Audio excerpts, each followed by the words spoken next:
The mountain pass narrowed as the company climbed higher into the teeth of the range, where ancient stone met ancient sky, and the wind carried whispers of forgotten ages.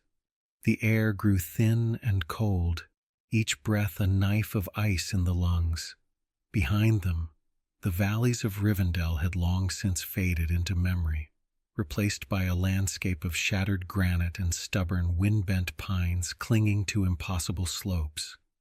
Gandalf rode at the head of the column, gray cloak billowing, his staff held loosely but ready. His horse, a sturdy gray mare that had carried him through more perils than most creatures ever witnessed, picked her way carefully over the loose scree. The wizard's eyes, beneath the broad brim of his hat, were fixed on the horizon where the ruins of Karak-Varn waited like a broken promise. Behind him rode Strider, known to his closest companions as Aragorn, though few used that name aloud. The ranger's face was weather-beaten and grim, eyes constantly scanning the rocks for danger. He moved with the easy, deadly grace of a wolf, one hand resting on the hilt of his sword. At his signal, the other rangers, 6 in all, hard men and women of the north, fanned out in a loose defensive formation. Elrond came next, mounted on a white horse whose bearing was as noble as its rider's. The elf lord's face was unreadable, a mask of ancient calm, but Gandalf knew him well enough to see the tension in the set of his shoulders. Elrond had been to Karak-Varn before, in an age when the world was younger and the shadow less bold. He had not spoken of what he had seen there, but his silence said enough. Dorothy rode near the middle of the column, her healer's pack secure on her saddle, her expression a mixture of determination and carefully controlled fear. She had insisted on coming, despite Gandalf's gentle suggestions that she might be more useful in Rivendell. "You'll need a healer," she had said simply, "and I've come too far to turn back now." Perched on Dorothy's shoulder, utterly still except for the slow swivel of her head, sat Glyndis. The owl was no ordinary creature. Her feathers were the color of moonlight on snow, shot through with faint iridescent patterns that seemed to shift and change depending on the angle of the light. But it was her eyes that marked her as something more. Great, luminous orbs that saw far beyond the normal spectrum, into the twilight spaces between what was and what might be. Gandalf had encountered many magical beasts in his long years, but Glyndis was unique, a familiar, a spirit companion, bound to Dorothy by threads of fate and choice that neither fully understood. The owl had been quiet since they entered the mountain pass, but Gandalf could feel her awareness like a cold pressure against his mind, watching, listening, sensing things the rest of them could not. As the sun began its descent toward the western peaks, painting the sky in shades of blood and ember, the ruins of Karak-Varn finally came into full view. It had been a fortress once, carved into the living mountain by hands long turned to dust. The outer walls still stood in places, massive blocks of gray stone fitted together with such precision that not even a blade could slide between them. But time and violence had taken their toll. Great sections of the walls had collapsed, leaving gaping wounds that exposed the interior courtyards and halls. Towers that had once reached toward the sky now ended in jagged stumps, their upper stories cast down into rubble. But it was what lay beneath that mattered. Karak-Varn, the fortress beneath the fortress, was not merely a ruin on the surface. It was a gateway, an entrance to a vast network of halls and chambers that descended deep into the mountain's heart. The ancient builders had delved far, seeking something. Knowledge, perhaps, or power, or safety from enemies that no longer had names. What they had found, Gandalf did not know, but he knew what they had left behind: seals, wards, locks forged not of metal but of will and word, designed to keep something terrible contained. And now the cult sought to break those seals. "Hold," Strider called softly, raising one hand. The column halted immediately, horses stamping and snorting in the cold air. The ranger dismounted in a single fluid motion and moved forward on foot, eyes on the ground. Gandalf dismounted as well, leaning on his staff as he approached. "What do you see?" Strider knelt by a patch of disturbed gravel near the shadow of a fallen arch. His fingers traced patterns in the dirt, boot prints, scuff marks, the faint impression of something heavy being dragged. Fresh tracks. Multiple people, at least 8, maybe more. Some running, some walking slowly. They came through here no more than a day ago. "The cult," Elrond said quietly, joining them. His voice was flat, emotionless, but his eyes burned with cold fury. "They're ahead of us," Dorothy said, dismounting carefully and adjusting Glyndis on her shoulder. "How much of a lead?" "Enough to be dangerous," Gandalf replied. He turned his attention to the main gate, a massive archway flanked by crumbling pillars, its iron doors long since rusted away. The opening yawned like a mouth, dark and unwelcoming. "But not so much that we cannot catch them, if we move quickly and carefully." Glyndis suddenly spread her wings and launched herself from Dorothy's shoulder, gliding low over the rubble-strewn approach to the gate. She circled once, twice, her head swiveling in that uncanny way owls had, and then landed on a section of wall to the left of the main entrance.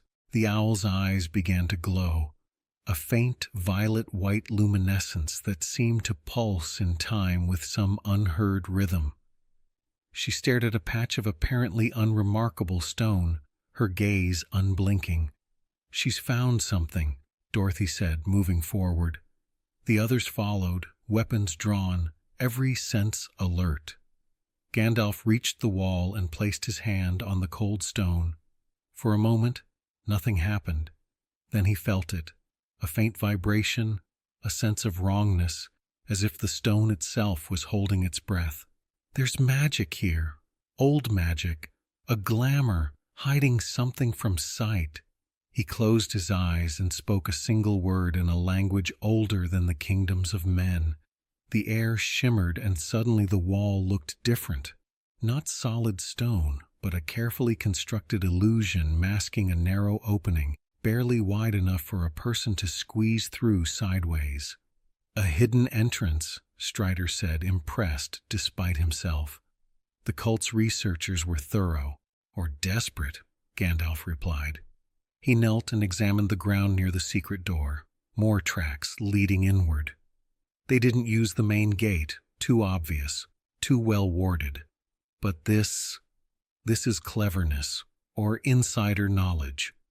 Elrond stepped forward and placed his hand on the stone beside the opening, his eyes unfocused, and for a moment he seemed to be listening to something only he could hear. When he spoke, his voice was distant, remembering, "I have been here before long ago. The builders of Karak-Varn were not elves, but they learned from us. They carved runes into every stone, wards against intrusion and corruption. This entrance, it should not exist. Someone has altered the original protections." "Recently?" Gandalf asked sharply. "No, centuries ago at least. But the work was subtle, expert. Whoever did this understood the craft of ward-making as well as any living master." A chill ran down Gandalf's spine. The cult had resources, knowledge, and skill that went far beyond what he had initially assumed. This was not a rabble of desperate fanatics. This was an organization with deep roots and ancient plans. He turned to the company. "We go in, but we go carefully. Expect traps, expect watchers, and expect that the cult knows we're coming." Strider nodded and began issuing quiet orders to the rangers, who checked their weapons and readied torches and lanterns. Dorothy pulled a small vial from her pack, a mixture of herbs that would help with breathing in stale or poisoned air, and tucked it into her belt for easy access. Elrond drew his sword, a blade of ancient craft that gleamed with its own faint light. I will ward us as best I can, but the magic here is old and strong. It may resist even my efforts." Gandalf nodded. "Do what you can. Every advantage matters." He turned to Glyndis, who had returned to Dorothy's shoulder. The owl met his gaze, and for a moment Gandalf felt the weight of her awareness, alien, vast, and utterly focused. "You see things we cannot," he said quietly. "Guide us, warn us, we trust you." The owl inclined her head in a gesture that was almost human, then turned her luminous eyes toward the hidden entrance. One by one, the company slipped through the narrow opening and into the darkness beyond. Inside, the air was cold and stale, thick with the smell of ancient dust and something else, something faintly metallic, like old blood or rusted iron. The passage was narrow and low, forcing them to move in single file, and it sloped downward at a steep angle, descending into the mountain's heart. Gandalf led, his staff glowing with a soft white light that pushed back the darkness but did not banish it entirely. Behind him came Strider, then Elrond, then Dorothy and the Rangers, each moving with the practiced silence of people who had learned that noise could mean death. The walls were carved with runes, lines of angular script that glowed faintly in response to Gandalf's staff light.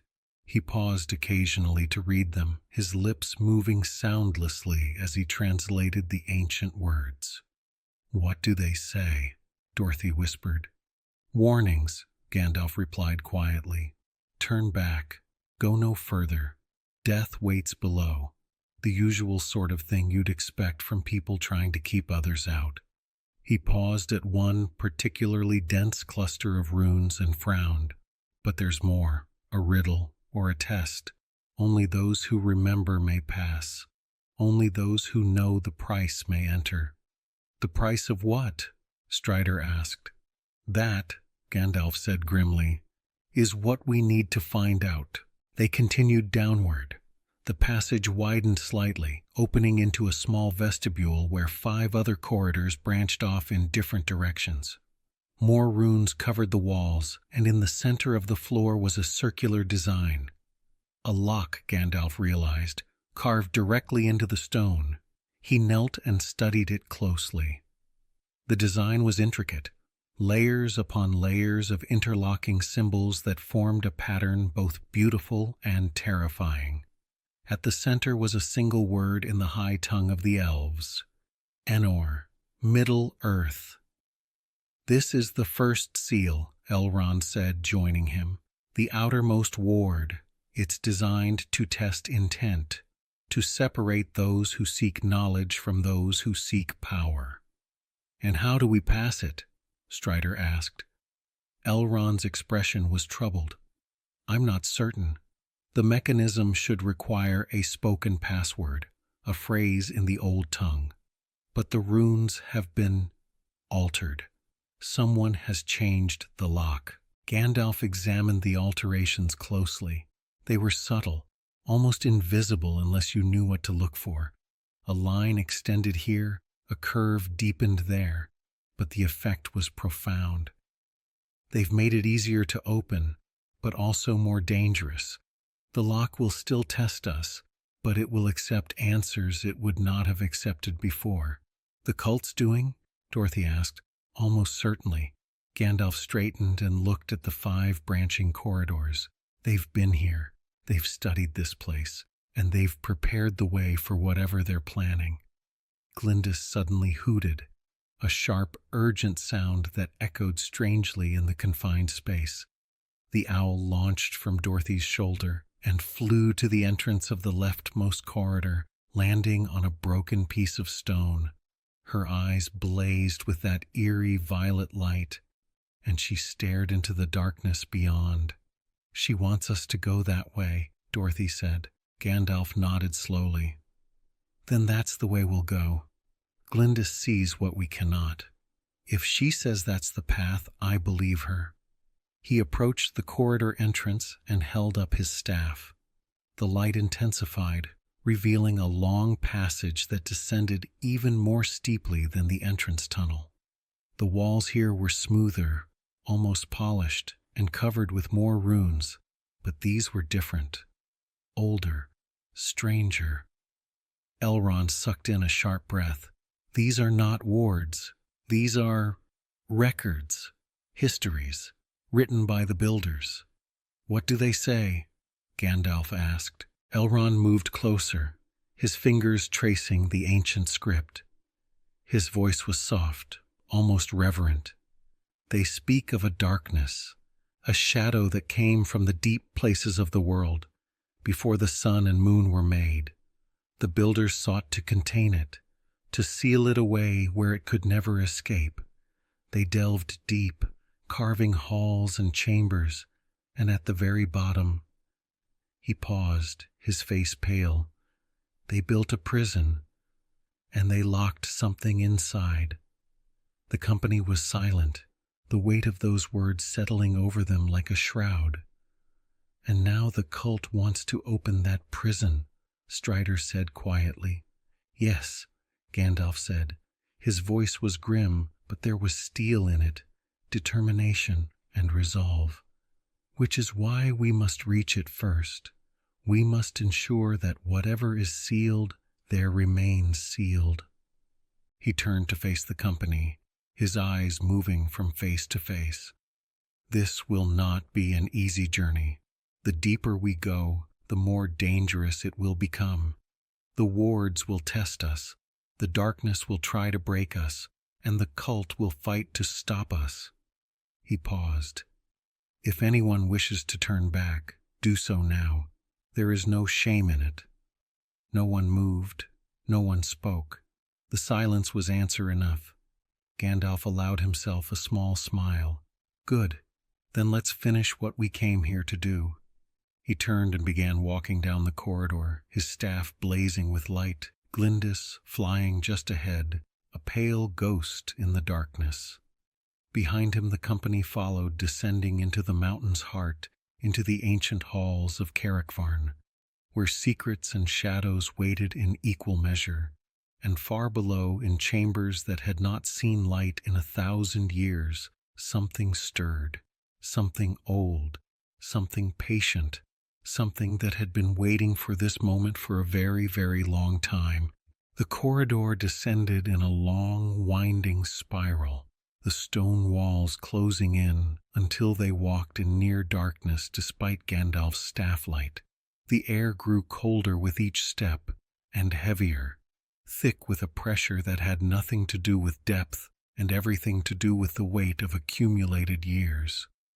Dorothy felt it first, a wrongness in the atmosphere, a sense that time itself moved differently here. She glanced at her hands and was startled to see them looking somehow distant, as if viewed through water. Does anyone else feel? Yes, Elrond said quietly. His voice sounded strange, echoing in ways that didn't match the acoustics of the passage. We've crossed a threshold, a boundary between the world above and what lies below. Time does not flow the same way here. Strider frowned, one hand on his sword hilt. What does that mean? It means, Gandalf said, pausing to examine a cluster of runes on the wall, that the builders did not merely dig into the mountain. They carved a space outside of normal time, a pocket sealed away from the flow of ages. It's ancient magic, powerful, and very dangerous. One of the rangers, Marcus, a lean man with a scar across his jaw, shifted uncomfortably. Dangerous how? Memory, Elrond replied. In places like this, the past is not truly past. It lingers, echoes, and sometimes... He trailed off, listening. They all heard it then. Footsteps, distant, hollow, as if someone was walking on stone far away. But the sound came from all directions at once, bouncing off the walls in impossible ways. Glyndis hooted softly, a sound of warning. Her head swiveled completely around, scanning the darkness behind them. Her eyes pulsed with that eerie violet light, and Dorothy felt a shiver run down her spine. "Stay close," Gandalf commanded, "and do not respond to anything you hear, not voices, not calls for help, nothing. The echoes here are not merely sound, they're fragments of memory given form. They can deceive, they can trap." The company tightened their formation, moving as one unit down the spiral passage. The footsteps continued, sometimes loud, sometimes faint, always just out of sync with their own steps. It was maddening, like being followed by a shadow that moved independently. After what felt like hours but might have been minutes, time was already slipping. The passage opened into a vast hall. Gandalf's staff light expanded, pushing against the darkness, revealing a space so large that the far walls were lost in shadow. Massive pillars rose into the gloom, carved with more of the angular runes that seemed to writhe and shift when looked at directly. The floor was polished stone, inlaid with patterns of silver and darker metals that formed geometric designs of dizzying complexity. And everywhere, on the walls, on the pillars, on the very air itself, were echoes. They saw them as flickering transparencies, images that appeared and vanished like heat shimmer. Elven craftsmen working stone, human warriors marching in formation, robed figures performing rituals that left trails of light in the air, all moving silently, all trapped in endless repetition of whatever they had done in life. "Don't look too long," Elrond warned. "The echoes can catch you, pull you into their time. You could live an entire lifetime in someone else's memory and emerge moments later, or centuries, or never." Dorothy forced her eyes away from a particularly vivid echo, a young woman weeping over something unseen, and focused on Glyndis. The owl had landed on her shoulder again, and Dorothy could feel the creature's awareness like a shield, pushing back against the oppressive weight of the hall's magic. Strider moved to the center of the room, examining the inlaid floor patterns. "There's something here. A mechanism, I think. Or a lock." Gandalf joined him, kneeling to trace the silver lines with one finger. "Yes, another seal. This one is more complex than the first." He looked up at Elrond. "Can you read it?" The elf lord approached, his face drawn and pale. He knelt and placed both hands flat on the floor, closing his eyes. For a long moment, he was utterly still. Then he spoke, his voice distant and hollow, as if coming from very far away. "Here sleep not our own," he intoned, translating the runes. "Here lie those who came uninvited. Here rest those who sought to take what was not offered. Strangers will be cast out. Thieves will be consumed. Only those who remember the first song may pass." He opened his eyes and looked at Gandalf. "It's a test. We must prove we belong here, that we have the right to proceed." "And if we can't?" Marcus asked. Elrond's expression was grim. "Then the hall itself will reject us, violently." As if in response to his words, the echoes suddenly intensified. What had been faint, transparent images became more solid, more real. The elven craftsmen looked up from their work, their eyes hollow and accusing. The warriors turned, weapons drawn, marching toward the company with mechanical precision. "They're just echoes," Dorothy said, trying to sound confident. "They can't actually hurt us, can they?" "Normally, no," Gandalf said, his staff blazing brighter. "But we're standing on a seal. The magic here is active, defensive. It can give the echoes temporary substance, make them real enough to—" A spectral blade passed through Marcus's shoulder. The ranger cried out and stumbled, clutching at a wound that appeared on his flesh even though the blade itself had been translucent. "Real enough to kill," Strider finished grimly. He drew his sword and moved to defend Marcus, but his blade passed harmlessly through the advancing echoes. Our weapons are useless against them. Gandalf struck the floor with his staff, and a shock wave of white light expanded outward, scattering the echoes like smoke. But they reformed almost immediately, pressing closer, their hollow eyes fixed on the living intruders. "We need the answer," Gandalf shouted. "The first song! Elrond, what is it?" "I don't know."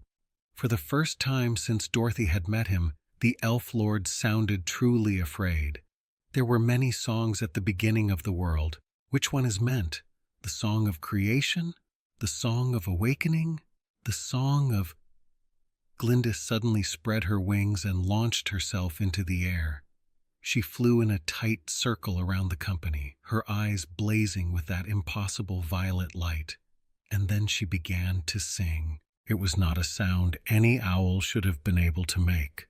It was not even a sound that should have come from any living throat. It was multi-layered, harmonious, and discordant at once, each note sliding into the next in patterns that hurt to follow, but were impossible to ignore. And as she sang, something changed. The echoes stopped advancing. They stood frozen, heads tilted, listening.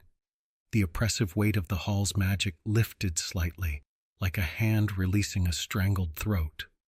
Elrond's eyes widened in recognition. That's it. That's the song. Not one of the great songs, but the first small song. The song the birds sang when they first woke in the world and found they had voices. The song of joy and confusion and wonder at simply existing. Glyndis's song rose higher, filling the vast hall with sound that seemed to come from everywhere and nowhere. The inlaid patterns on the floor began to glow, silver light racing along the geometric lines like water flowing downhill. And then, with a sound like a great sigh, the seal opened. A section of the floor, a perfect circle 20 feet across, sank smoothly into the stone, revealing a descending staircase carved from the living rock. Cool air rushed up from below, carrying with it a smell of mineral and something else, something ancient and indefinable. Glyndis's song faded to silence. She circled once more and then returned to Dorothy's shoulder, her eyes dim with exhaustion. Dorothy reached up and gently stroked the owl's chest feathers. "Thank you," she whispered. "You saved us." The echoes were fading now, losing cohesion, becoming transparent again. The spectral warriors lowered their weapons and turned away, returning to their endless reenactments. The hall was returning to its dormant state, but not before one echo, a robed figure standing near one of the pillars, turned and looked directly at Gandalf. Its face was obscured by shadow, but its voice was clear and terribly sad. "You should not have come," it said. "What sleeps below should remain sleeping. What was sealed should remain sealed. You bring ruin with good intentions, wizard. You always have." And then it was gone, dissipating like mist in sunlight. Gandalf stood frozen, his face pale, his hand gripping his staff so tightly his knuckles were white. He stared at the spot where the echo had stood, and for a moment, just a moment, he looked very old and very tired. Strider touched his shoulder gently. "Gandalf?" The wizard blinked and seemed to come back to himself. "I'm fine. Just old ghosts, old regrets." He straightened, rolling his shoulders. "Come, we're wasting time. The cult is still ahead of us." But as they began descending the newly revealed staircase, Dorothy noticed that Gandalf kept glancing back over his shoulder, as if expecting to see that robed figure again. Glyndis, too, was watching. Her luminous eyes were fixed on the shadows near the pillar, and Dorothy could feel the owl's unease through their bond. Something had recognized Gandalf, something old and sad and angry, and Dorothy had the terrible feeling that they hadn't seen the last of it. The staircase descended in a tight spiral, carved so perfectly into the stone that there were no seams, no joints. just smooth, continuous rock that seemed to have been shaped by will rather than tools. The steps were worn in the centers, polished by countless feet over countless years, and they descended far deeper than seemed possible. Gandalf led the way, his staff held high, but the light it produced seemed weaker here, swallowed by a darkness that was more than mere absence of light. It was an active thing, a presence that pushed back against illumination, that crept at the edges of vision like living smoke. "The torches won't light," one of the rangers, Ilara, a woman with iron-gray hair and steady hands, said quietly. She had tried 3 times to ignite her torch with flint and steel, but each time the spark guttered and died before catching. "It's like the air itself is wet." "Not wet," Gandalf replied, his voice low, suppressed. "There's a dampening effect here, a ward designed to neutralize fire and light. The deeper we go, the stronger it becomes." "Why would they do that?" Dorothy asked, one hand resting on Glyndis for comfort. The owl's body heat was reassuring in the increasing cold. "To discourage intruders," Elrond said. He walked just behind Gandalf, one hand trailing along the wall, reading the stone itself for information. "Darkness disorients. Panic sets in. People flee. It's a simple but effective defense. It's also a good way to hide what's down here," Strider added grimly. He had drawn a long knife in addition to his sword, holding it ready in his offhand. Whatever they were protecting, they didn't want anyone to see it, even by accident.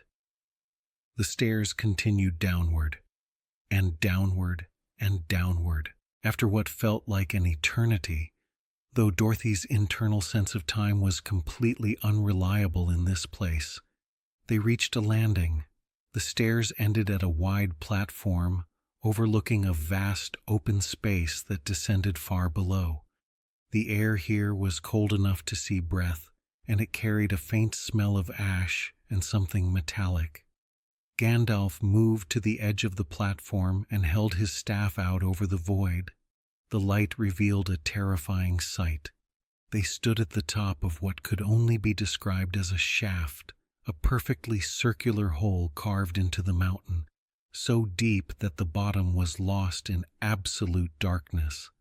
Winding around the inside of the shaft, carved into the rock itself, was a staircase with no railing, no safety barriers, nothing but a 3-foot-wide path spiraling down and down and down into the abyss.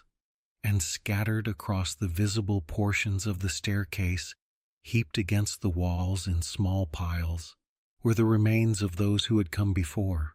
Not skeletons. Those might have been comforting in their familiarity. These were something else. Piles of gray ash mixed with twisted metal, melted and fused into unrecognizable shapes. Fragments of weapons, swords, spears, arrows, all warped and destroyed by intense heat. And here and there, darker stains on the stone that might have been blood or something worse.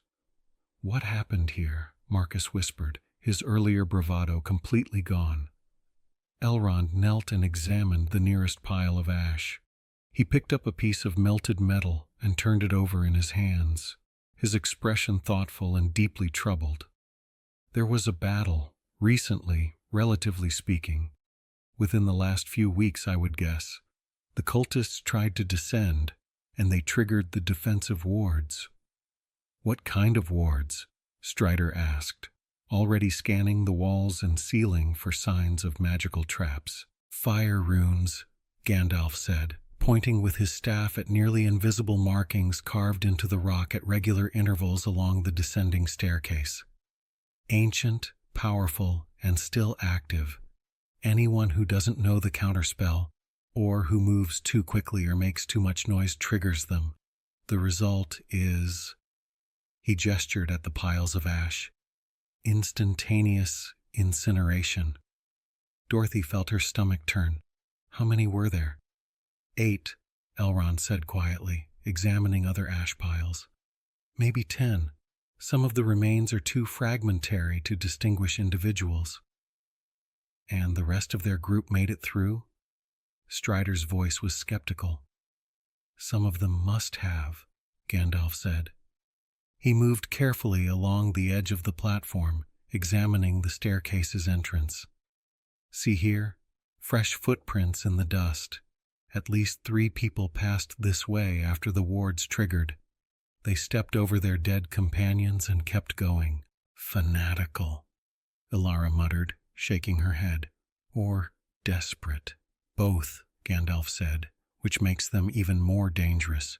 People who will sacrifice their own without hesitation will not hesitate to sacrifice others.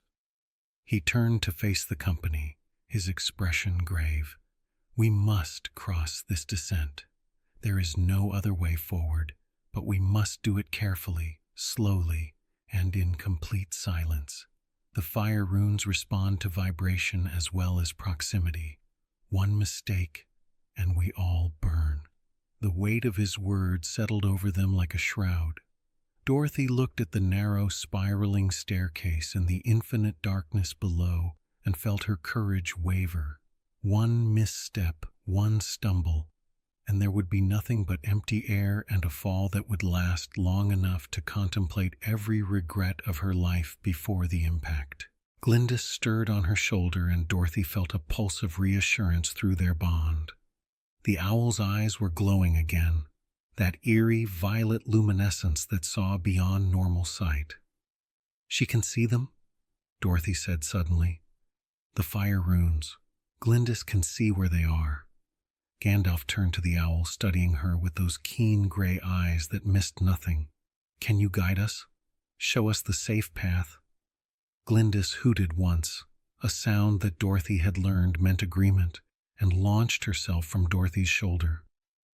The owl flew out over the abyss, her wings absolutely silent, and descended in a slow spiral, following the path of the staircase. As she flew, her eyes pulsed with light, once, twice, 3 times, and each time they pulsed, a corresponding fire rune on the staircase flickered briefly into visibility, glowing dull red, before fading back to invisibility. The owl returned to Dorothy and landed on the railingless edge of the staircase's beginning, her gaze fixed on Gandalf. The message was clear. Follow me. I'll show you where it's safe. Gandalf nodded slowly. Then we trust you, Glyndis, as we have before. He turned to the company. Single file. Stay exactly where I step. Do not deviate. Do not rush. Do not speak unless absolutely necessary. Understood? Everyone nodded. There was no bravado now, no false courage. Just grim determination and the knowledge that the alternative to attempting this descent was failure. And failure meant the cult would reach the seal first. Gandalf took the first step onto the spiraling staircase. His boot touched stone, and nothing happened. He took another step, then another. Glyndis flew just ahead of him, her eyes pulsing rhythmically, marking the safe path with light only she could produce. Behind him came Elrond, moving with the grace of his kind, his feet barely seeming to touch the stone. Then Strider, then Dorothy, her heart hammering so hard she was sure it would trigger the runes all by itself. Then the Rangers, each maintaining perfect spacing, perfect silence. The descent began.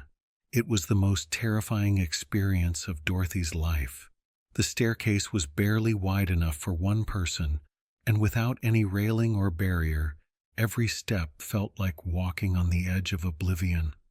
The darkness below was absolute, a void that seemed to have physical weight, pulling at her like invisible hands, and the fire runes were everywhere. Glyndis's eyes revealed them with each pulse of light, carved into the wall to her left, hidden in the ceiling above, embedded in the very steps she walked on. They formed an invisible maze of death, and only the owl's guidance kept them from triggering the ancient trap. Sweat ran down Dorothy's back despite the cold. Her legs trembled with the effort of placing each foot exactly where Gandalf had stepped, of maintaining the slow, careful pace that Glyndis set. Behind her, she could hear the rangers breathing, controlled but tense, and knew they were experiencing the same fear. They descended, and descended, and descended. The walls of the shaft changed as they went deeper. The smooth carved stone of the upper levels gave way to rougher rock, then to stone that seemed somehow older, darker, as if it had absorbed the weight of eons. The fire runes became more frequent, more densely packed, until they overlapped in patterns that made Dorothy's eyes hurt to look at. And then Glyndis stopped. The owl landed on a step about 20 feet ahead of Gandalf and simply sat there, her head tilted, her luminous eyes fixed on something the humans couldn't see. Gandalf halted immediately, one hand raised in a silent signal for the others to stop. The entire company froze, suspended on the narrow staircase wrapped around a bottomless shaft, in darkness so deep it felt solid. For a long moment, nothing moved. Nothing made a sound. Even breathing seemed too loud. Then Glyndis hooted, a different sound this time, lower and more urgent. She spread her wings and flew not down, but sideways, disappearing into what looked like solid wall. Gandalf moved forward cautiously until he reached the spot where the owl had vanished. He held his staff close to the wall and studied it carefully. "An illusion," he said softly, his voice barely a whisper. "There's a passage here, hidden behind a glamour. Glyndis found it." He reached out and pressed his hand against the seemingly solid stone. His hand passed through, meeting no resistance. The cultists didn't come this way. They continued down the main shaft. But Glyndis is showing us an alternative route. Safer, I think. Or at least, less obviously trapped. Elrond joined him, examining the hidden passage. "This is old work, first-age construction. The builders created multiple routes through this complex, some obvious, some secret. They must have known that whoever they were trying to keep out would eventually find the main paths. So they built hidden paths as well," Strider said, understanding. "Escape routes or alternative approaches for those who knew the secrets." "Exactly," Gandalf said. He turned to the company. "We take the hidden path. I trust Glyndis's instincts more than I trust the cultists' luck." One by one, they stepped through the illusory wall and into the hidden passage beyond. The relief was immediate and overwhelming. The passage had a floor, solid, level, with no bottomless drops on either side. The walls were close but not confining, and while it was still dark, the oppressive weight of the shaft was gone. Dorothy leaned against the wall, her legs shaking with released tension. Several of the rangers did the same, and even Strider looked pale and drawn. "That," Marcus said quietly, "was the most scared I've been in my entire life, and I once fought a troll in a thunderstorm." There was soft laughter, nervous, relieved laughter, and the tension broke slightly. Glyndis returned to Dorothy's shoulder, and Dorothy hugged the owl gently, careful not to squeeze too hard. "Thank you," she whispered. "You saved us, again." The owl's eyes dimmed to their normal appearance, and she tucked her head against Dorothy's neck, a gesture of trust and exhaustion that made Dorothy's heart ache with affection. Gandalf studied the passage ahead. It extended straight for as far as his staff light could reach, the walls carved with more of those angular runes. "We rest here for a few minutes. Catch your breath. Eat something if you can. Then we continue." As the company settled in for a brief rest, sharing water and dried food, Elrond moved to stand beside Gandalf. "That shaft was designed to kill," the Elf Lord said quietly. "Not just to discourage or delay, but to utterly destroy anyone who attempted descent without the proper knowledge. What were they protecting that required such extreme measures?" Gandalf's expression was grim. That's what worries me. The closer we get to the seal, the more elaborate the defenses become. It's not just about keeping people out. It's about making sure that whatever is down there never, ever escapes. And the cult wants to free it, Elrond said. Yes, Gandalf replied, which means either they're ignorant of the true danger or they believe they can control what they unleash. And which is worse? Elrond asked. Gandalf was silent for a long moment. Then he said very quietly, I honestly don't know. From somewhere deep below them, so deep it should have been impossible to hear, came a sound. A low, resonant note, like the vibration of an enormous bell struck once and left to fade. The entire company heard it, felt it, more than heard it, a vibration that traveled through the stone itself and into their bones. Glyndis's eyes suddenly blazed with violet light. She spread her wings and made a sound Dorothy had never heard before, a sound of pure alarm, almost fear. The note faded, but its echo lingered, seeming to hang in the air like a question. What was that? Dorothy asked, her voice shaking. Gandalf's face was pale, his jaw set. That, he said quietly, was a warning, or a greeting. Something down there knows we're here. He turned to the company. Rest is over. We move, now. And they plunged deeper into the hidden passage, following Glyndis's light, racing against time, and the growing certainty that they were descending not just into the mountain's depths, but into something far older and far more dangerous than any of them had imagined. The hidden passage wound through the mountain's heart like a vein through stone, twisting and turning in ways that defied normal geometry. Sometimes it widened into chambers where their footsteps echoed strangely. Other times it narrowed until they had to move sideways, the rough stone scraping against shoulders and backs. Glyndis flew ahead, her luminous eyes providing guidance that Gandalf's staff light could not. The owl seemed tireless, despite the magic she had already expended, and Dorothy felt a surge of gratitude and wonder at the creature's dedication.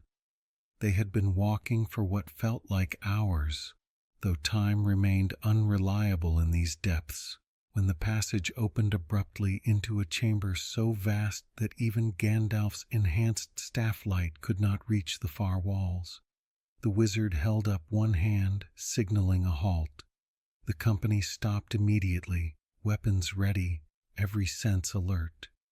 The chamber was circular, Dorothy realized, as her eyes adjusted to the scale. The floor was perfectly smooth, polished to a mirror finish that reflected their images with unsettling clarity. The walls rose into darkness, carved with runes so large that each symbol was taller than a man. And in the center of the chamber stood something that made her breath catch in her throat. A statue, or what appeared to be a statue.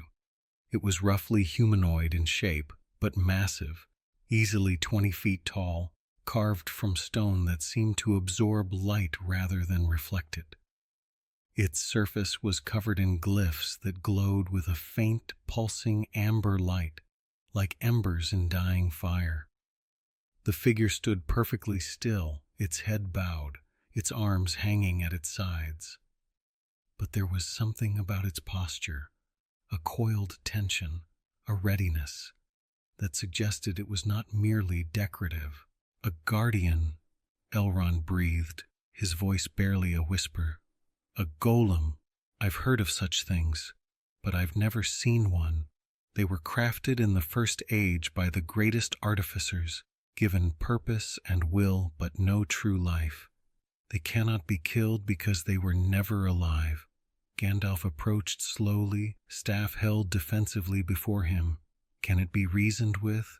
Perhaps, Elrond said, if the proper protocols are followed, if the right words are spoken, but if we make a mistake. He didn't need to finish the sentence. The piles of ash they had seen on the staircase were warning enough. Strider moved to flank Gandalf, sword drawn but held low, non-threatening, but ready. "What do we do?" "We try to communicate," Gandalf said. He took another step forward, and his staff light brightened, pushing back the darkness. "Glyndis, stay back. If this goes wrong, you'll need to guide the others to safety." The owl hooted once in acknowledgement and flew back to Dorothy's shoulder, though her eyes remained fixed on the Guardian with unblinking intensity. Gandalf stopped about 10 feet from the golem and raised his staff. He spoke a single word in a language so old that Dorothy felt her ears ring with the sound of it. A word of power, of greeting, of challenge and respect, all at once. For a long moment, nothing happened.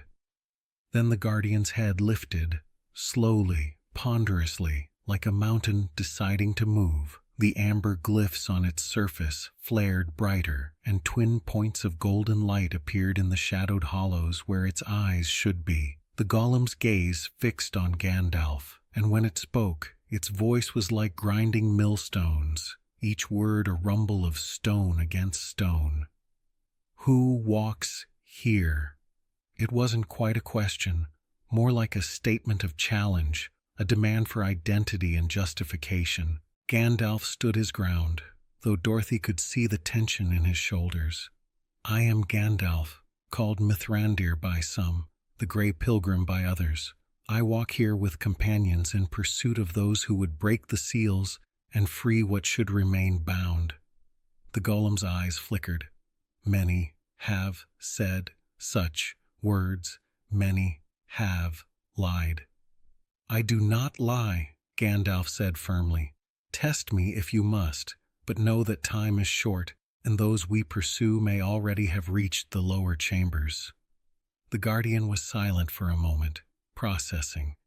Then it moved, not toward them, but to the side, revealing something they hadn't noticed before. Carved into the floor behind where the golem had stood was a circular pattern of runes, glowing with the same amber light as the Guardian's glyphs. "Step into the circle, speak the name of the first watcher, break not the oath given at the sealing." It was a test, a puzzle, and failure would almost certainly mean death. Gandalf looked at the rune circle, then at Elrond. "Do you know the answer?" The elf lord moved closer, studying the patterns, his brow furrowed in concentration. "The first watcher. There were many watchers at many sealings throughout the ages. Without knowing which sealing this refers to, which binding ceremony, I cannot. Time fades." The golem's voice held a note of warning. The amber glyphs on its surface began pulsing faster, brighter. Dorothy felt Glyndis suddenly tense on her shoulder. The owl's eyes blazed with that violet light, and she launched herself into the air, flying directly toward the rune circle. The company watched in stunned silence as Glyndis circled the pattern once, twice, 3 times, her gaze fixed on the glyphs with laser intensity. And then she landed in the exact center of the circle. The moment her talons touched the stone, the runes flared brilliant white. Dorothy gasped, terrified that the owl had triggered some trap. But Glyndis remained calm, her eyes glowing brighter than ever before. And then, impossibly, the owl spoke. Not with her voice, but with something else, something channeled through her. The words came in perfect, archaic Elvish, each syllable pronounced with a clarity and authority that made the very air vibrate. "Ormalion, the Eternal Watcher, first guardian of the Deep Seal, keeper of the threshold between what is and what must never be." The light from the runes intensified until it was almost blinding, then suddenly winked out. The chamber plunged into relative darkness, lit only by Gandalf's staff and the fading glow of the golem's eyes. For several heartbeats, nothing moved, nothing breathed. Then the Guardian spoke again, and this time its voice held something that might have been approval or respect. "Correctly named, the path opens, but know this, travelers, what lies below, hungers, what, sleeps, dreams of waking, your presence feeds its hope, turn back while choice remains. We cannot turn back, Gandalf said quietly. Too much depends on what we do here. Too many lives hang in the balance. The golem's head tilted slightly, as if considering. Then it stepped aside, revealing a doorway in the wall behind it, a doorway that had not been visible before. Then, go, remember, the name, you, spoke, you, will, need, it, again. Glyndis flew back to Dorothy's shoulder, her eyes dimming to their normal state, though Dorothy could feel the owl trembling with exhaustion. Whatever she had done, whatever she had channeled, had cost her dearly. "How did you know?" Dorothy whispered, gently stroking the owl's feathers. "How could you possibly know that name?" Glyndis made a soft sound, not quite a hoot, not quite a trill, that seemed to say, "I didn't know, I remembered, or I was told, or I simply saw." Magic, Dorothy had learned, rarely made logical sense. The company moved past the Guardian, giving it a wide berth despite its apparent permission. As they approached the newly revealed doorway, Marcus glanced back at the massive figure. "It's still watching us," he murmured. "It will always watch," Elrond replied. "That is its purpose. To watch, to challenge, to test. It has stood here for thousands of years, and it will stand here for thousands more until the mountain itself crumbles to dust." They passed through the doorway into another passage, this one sloping sharply downward. Behind them, they heard the golem's voice one last time, echoing through the stone. "Farewell, travelers, may your choices prove wise." The doorway sealed behind them with a sound like a sigh, and they were alone again in the darkness, descending ever deeper into the mountain's heart. The passage descended in a series of shallow steps, each one carved with symbols that glowed faintly as they passed, responding to their presence perhaps, or simply to the disruption of centuries of stillness. The air grew warmer as they descended, which seemed wrong. Deeper should mean colder. But this warmth was not comforting. It was the heat of fever, of infection, of something fundamentally wrong with the natural order. Dorothy noticed Strider pressing his hand against the wall periodically, his expression growing more troubled each time. "The stone is warm," he said quietly, "and it's getting warmer. There's something down here, something that generates heat, or something that remembers heat," Elrond said, his voice distant and thoughtful. "These passages are saturated with memory. Every strong emotion, every significant event leaves an impression on the stone itself. What we're feeling might not be present heat, but the echo of ancient fires." "Comforting," Marcus muttered, though there was no real humor in his voice. The passage widened gradually, the ceiling rising until their footsteps no longer echoed close, but rang out in a vast open space. Gandalf's staff-light expanded, revealing a chamber that stole the breath from Dorothy's lungs. It was a hall of impossible beauty and terrible sorrow. The walls were not merely carved, but sculpted, intricate reliefs depicting scenes from ages past, elven lords in their glory, human kingdoms rising and falling, dragons soaring through skies painted in stone, and everywhere, threading through the scenes like a dark river, images of shadow and flame, of corruption and fall. But it was not the sculptures that commanded attention. It was the floor. The entire floor of the hall was a single massive mosaic constructed from thousands upon thousands of tiny tiles, each one a different color, a different shade, creating an image so complex and detailed that it seemed alive. It depicted a tree, not just any tree, but the white tree, symbol of Gondor, its branches spreading to fill the entire floor, its roots descending into depths suggested by darker tiles, that seemed to have actual depth.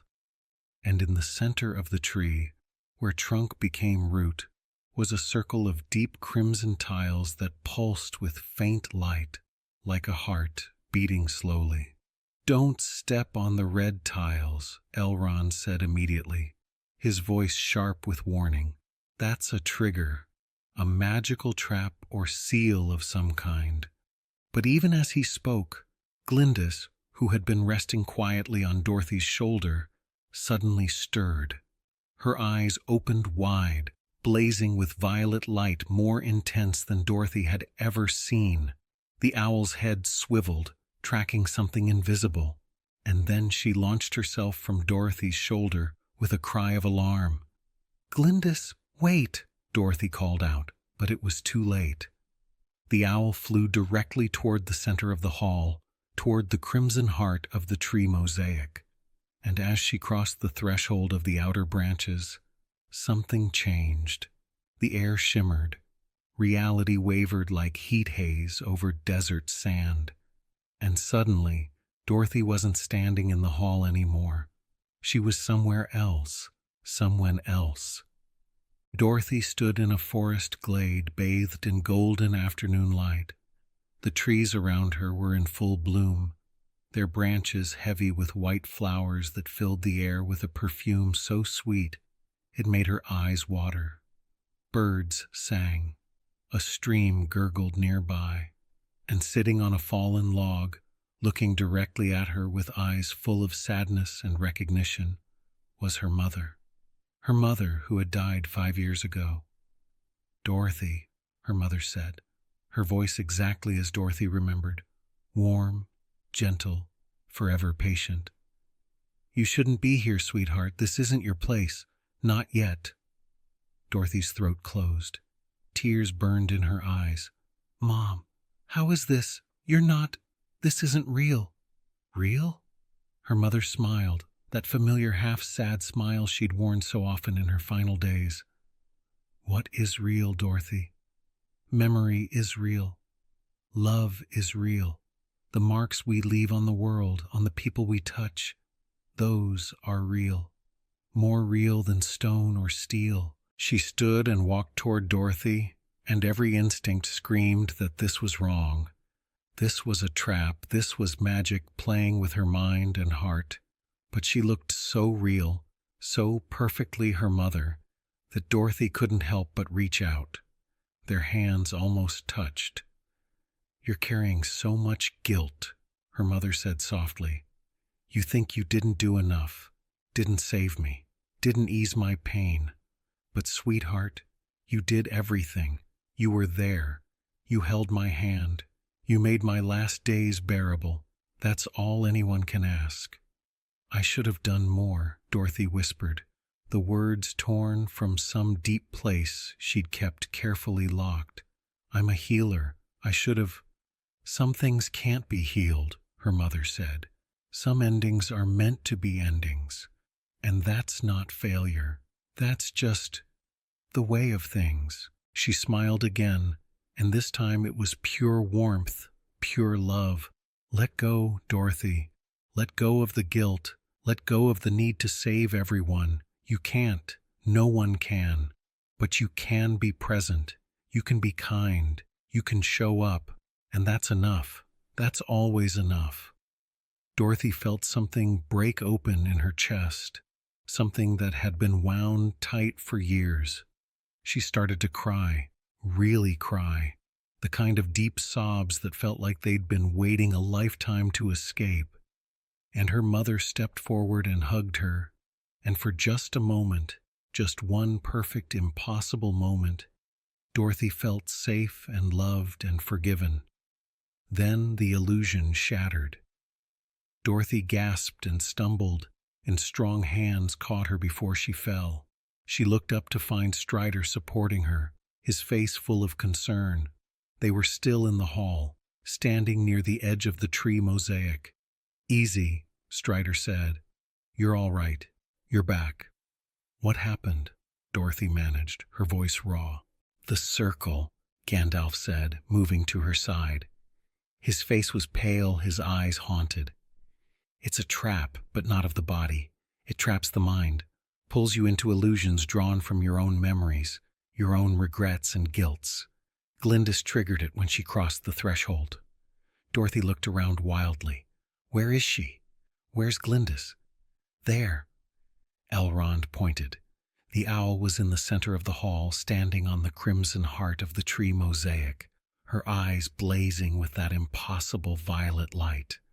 But she wasn't moving. She was frozen, caught in the same trap that had just released Dorothy. And looking around, Dorothy realized everyone else was similarly affected. Marcus stood frozen, staring at nothing, tears streaming down his face. Alara had collapsed to her knees, hands pressed over her ears as if trying to block out some terrible sound. 2 other rangers were caught mid-step, their faces twisted with expressions of horror or grief or shame. Even Elrond and Strider looked shaken, though they were recovering faster than the others. We were all pulled in, Strider said, his voice tight. All at once, the moment Glyndis activated the circle. What did you see? Dorothy asked, then immediately shook her head. No, don't answer. That's private. Gandalf approached the edge of the crimson circle, careful not to step on the red tiles. The magic here is ancient and powerful. It uses our own minds against us, pulling out our deepest regrets and giving them form. It's designed to paralyze intruders with guilt and sorrow, to make them turn back or drive them mad with memory. How do we break it? Dorothy asked urgently, her eyes on Glyndis. The owl was still frozen, and Dorothy could feel through their bond that the creature was in distress, trapped in some nightmare of her own. We need to disrupt the pattern, Elrond said, studying the mosaic. Break the circle's power, but to do that, someone would have to enter it willingly, knowing what would happen. I'll do it, Dorothy said immediately. No, Gandalf said firmly. You've already been through it once. Going again so soon could break your mind permanently. The magic builds on itself, digs deeper each time. Then I'll go, Strider said, starting forward. But Gandalf stopped him with one hand. No, this is my responsibility, my burden. He looked at Dorothy, at Elrond, at the frozen rangers. I've lived longer than any of you. I've accumulated more regrets, more failures, more losses. If anyone can withstand this magic a second time, it's me. Gandalf, Elrond began. There's no time for debate, the wizard interrupted. He took a deep breath and gripped his staff tightly. If I don't come out, if I'm caught too deeply, you'll have to continue without me. The cult cannot reach the seal. That's all that matters. Before anyone could argue further, Gandalf stepped onto the red tiles. He was on a bridge, stone and fire, darkness and flame, a narrow span over an impossible drop, and behind him, his companions fleeing in terror, while he stood alone against... No, Gandalf thought. I know this memory. I know how it ends. You cannot trap me with what I've already accepted. But the magic was relentless. It pulled him deeper, showed him not just the moment, but the choices leading to it, the alternatives he hadn't taken, the words he hadn't said, the warnings he hadn't given soon enough. You could have prevented it, the magic whispered.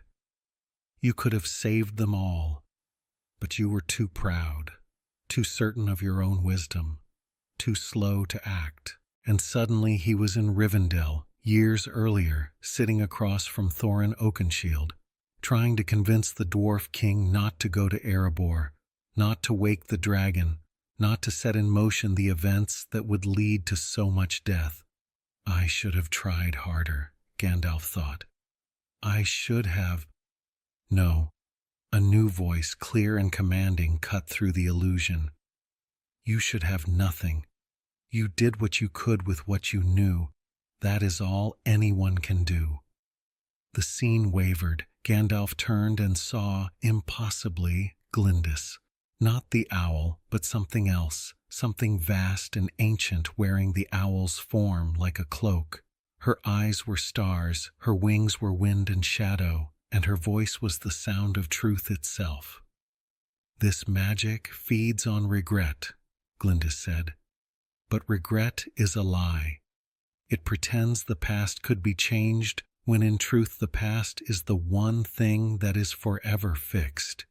You cannot change what was. You can only choose what will be." "How are you here?" Gandalf asked, not quite able to process what he was seeing. "I am always here," Glyndis replied. "In the spaces between memory and truth, in the moment before choice becomes action. I am witness, I am companion, I am the voice that says, 'You are not alone.'" She spread her wings and the illusions shattered like glass.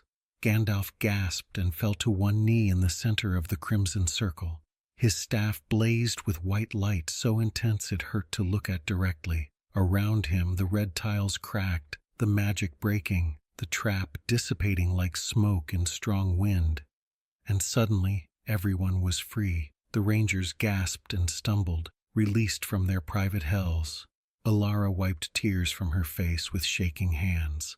Marcus simply sat down hard on the floor, his expression dazed. Glyndis, the real Glyndis, just an owl again, flew to Gandalf's shoulder and nuzzled against his cheek in a gesture of concern and affection. The wizard slowly stood, leaning heavily on his staff. His face was drawn and pale, aged by more than just the ordeal, but his eyes were clear. "I'm all right," he said, though his voice was rough. "We're all right. The trap is broken." Dorothy rushed forward and helped steady him. "What happened? What did you do?" Gandalf looked at Glyndis, and the owl looked back with those luminous eyes that seemed to see everything. "I didn't break the trap," he said quietly. "She did. She showed me the truth beneath the illusion, and the truth, as always, sets us free." He looked around at the company, shaken, exhausted, but alive and whole. "Come, we've wasted enough time. The cult is still ahead of us, and we have a seal to protect." They moved through the hall, skirting the now broken circle, and continued their descent. But everyone walked a little closer together now, bound by shared trauma and shared survival. And Glyndis, perched on Dorothy's shoulder once more, watched over them all with the patience of something far older and wiser than any mere bird. The passage beyond the Hall of Memories narrowed into a maze of interconnected corridors that twisted and doubled back on themselves in ways that defied architectural logic. The walls pressed close, carved from dark stone that seemed to drink in Gandalf's staff light rather than reflect it. And everywhere, from every direction, at every moment, came the sounds. Footsteps. Not their own footsteps, though those were present too. These were other footsteps, lighter, heavier, faster, slower, echoing through the corridors as if dozens of invisible travelers walked the same paths. Sometimes the sounds came from ahead, sometimes from behind, sometimes from passages they had just passed through. "Stay close," Gandalf commanded, his voice low and tense. "Do not respond to what you hear. Do not investigate. These are echoes, remnants of everyone who has ever walked these halls. They cannot harm us unless we give them power by believing in them." But even as he spoke, Dorothy saw something that made her breath catch. A shadow, darker than the surrounding darkness, flickered across the wall to her right. It was humanoid in shape, moving with quick, urgent steps, as if fleeing from something. And then it was gone, absorbed back into the stone. "I saw it too," Marcus whispered, his hand tight on his sword hilt. "What was that?" "A shade," Elrond replied quietly. His face was drawn, his normally serene expression troubled. "An imprint left by someone who died here. The stone in these passages has absorbed so much death, so much fear, that it plays back the final moments of those who fell, over and over, forever." "Cheerful," muttered Alara, though her voice shook slightly. They pressed on, and the phantoms grew more frequent. Shadows flickered at the edges of vision, running, stumbling, reaching out with desperate hands before vanishing. The footsteps multiplied until it sounded like an army marched through the corridors, though they saw no one. And then they heard the voices, whispers at first, so faint they might have been imagination, but gradually growing louder, more distinct. Words in languages Dorothy didn't recognize, pleas for help, warnings to turn back, curses against whatever pursued them in their final moments. Glyndis pressed close to Dorothy's neck, her body tense, her eyes scanning constantly for threats. The owl's presence was comforting, a warm, living weight that reminded Dorothy this was real, that she was still herself, still present in the actual world and not lost in the echoes. The corridor forked ahead, splitting into 3 separate passages. Gandalf paused, studying each option carefully. The left passage slopes upward, wrong direction. The center passage is blocked by a collapse about 30 feet in, so we take the right. But even as they turned toward the right-hand passage, one of the rangers, a young man named Peter, suddenly went rigid. His eyes widened, fixed on something in the center passage that the others couldn't see. "Father?" he whispered, his voice barely audible. "Father, is that you?" "Petter, no." Strider started forward, but it was too late. The ranger took a step toward the center passage, then another, drawn by whatever phantom his grief-stricken mind had conjured. "I'm sorry," Peter said, tears streaming down his face. "I'm so sorry I wasn't there. I should have been there when you—" Glyndis launched herself from Dorothy's shoulder with a sharp cry and flew directly at Peter, striking him in the chest with her talons extended. It wasn't a hard blow, just enough to shock him back to awareness. The ranger stumbled backward, gasping, and Strider caught him before he could fall. "Easy," Strider said firmly, gripping Peter's shoulders. "It's not real. Whatever you saw, whoever you think you saw, it's not real. It's just the echoes playing tricks." Peter blinked, clarity returning to his eyes, followed immediately by shame. "I'm sorry. I don't know what happened. I saw him, and I couldn't—" "It's not your fault," Dorothy said gently, moving to his side. "This place is designed to break us, to make us see things that aren't there. You're not weak. You're human." Gandalf approached, his expression grave. "The phantoms are becoming more aggressive, more targeted. They're not just random echoes anymore. They're seeking out our vulnerabilities, our losses, and using them against us." He looked at Glyndis, who had returned to Dorothy's shoulder. "How much longer can you shield us?" The owl's eyes flickered with violet light, but it was dimmer than before, like a candle burning low. She made a soft, tired sound that conveyed exhaustion more clearly than words ever could. "She's running out of strength," Dorothy said, worry sharp in her voice. "She's been using magic constantly since we entered this place. I don't know how much more she can give." Gandalf nodded grimly. "Then we need to move faster. Find a place to rest where the echoes are weaker. These corridors won't go on forever. They have to lead somewhere." They continued through the right-hand passage, moving as quickly as caution allowed. The phantoms seemed to sense their urgency, or perhaps sensed Glyndis's weakening defenses, because the attacks intensified. More shadows flickered across their path. Voices called out names, sometimes names of the living, sometimes of the long dead. Marcus flinched when he heard his sister's voice calling for help. Alara went pale when she saw a phantom of a child reaching toward her with small, desperate hands.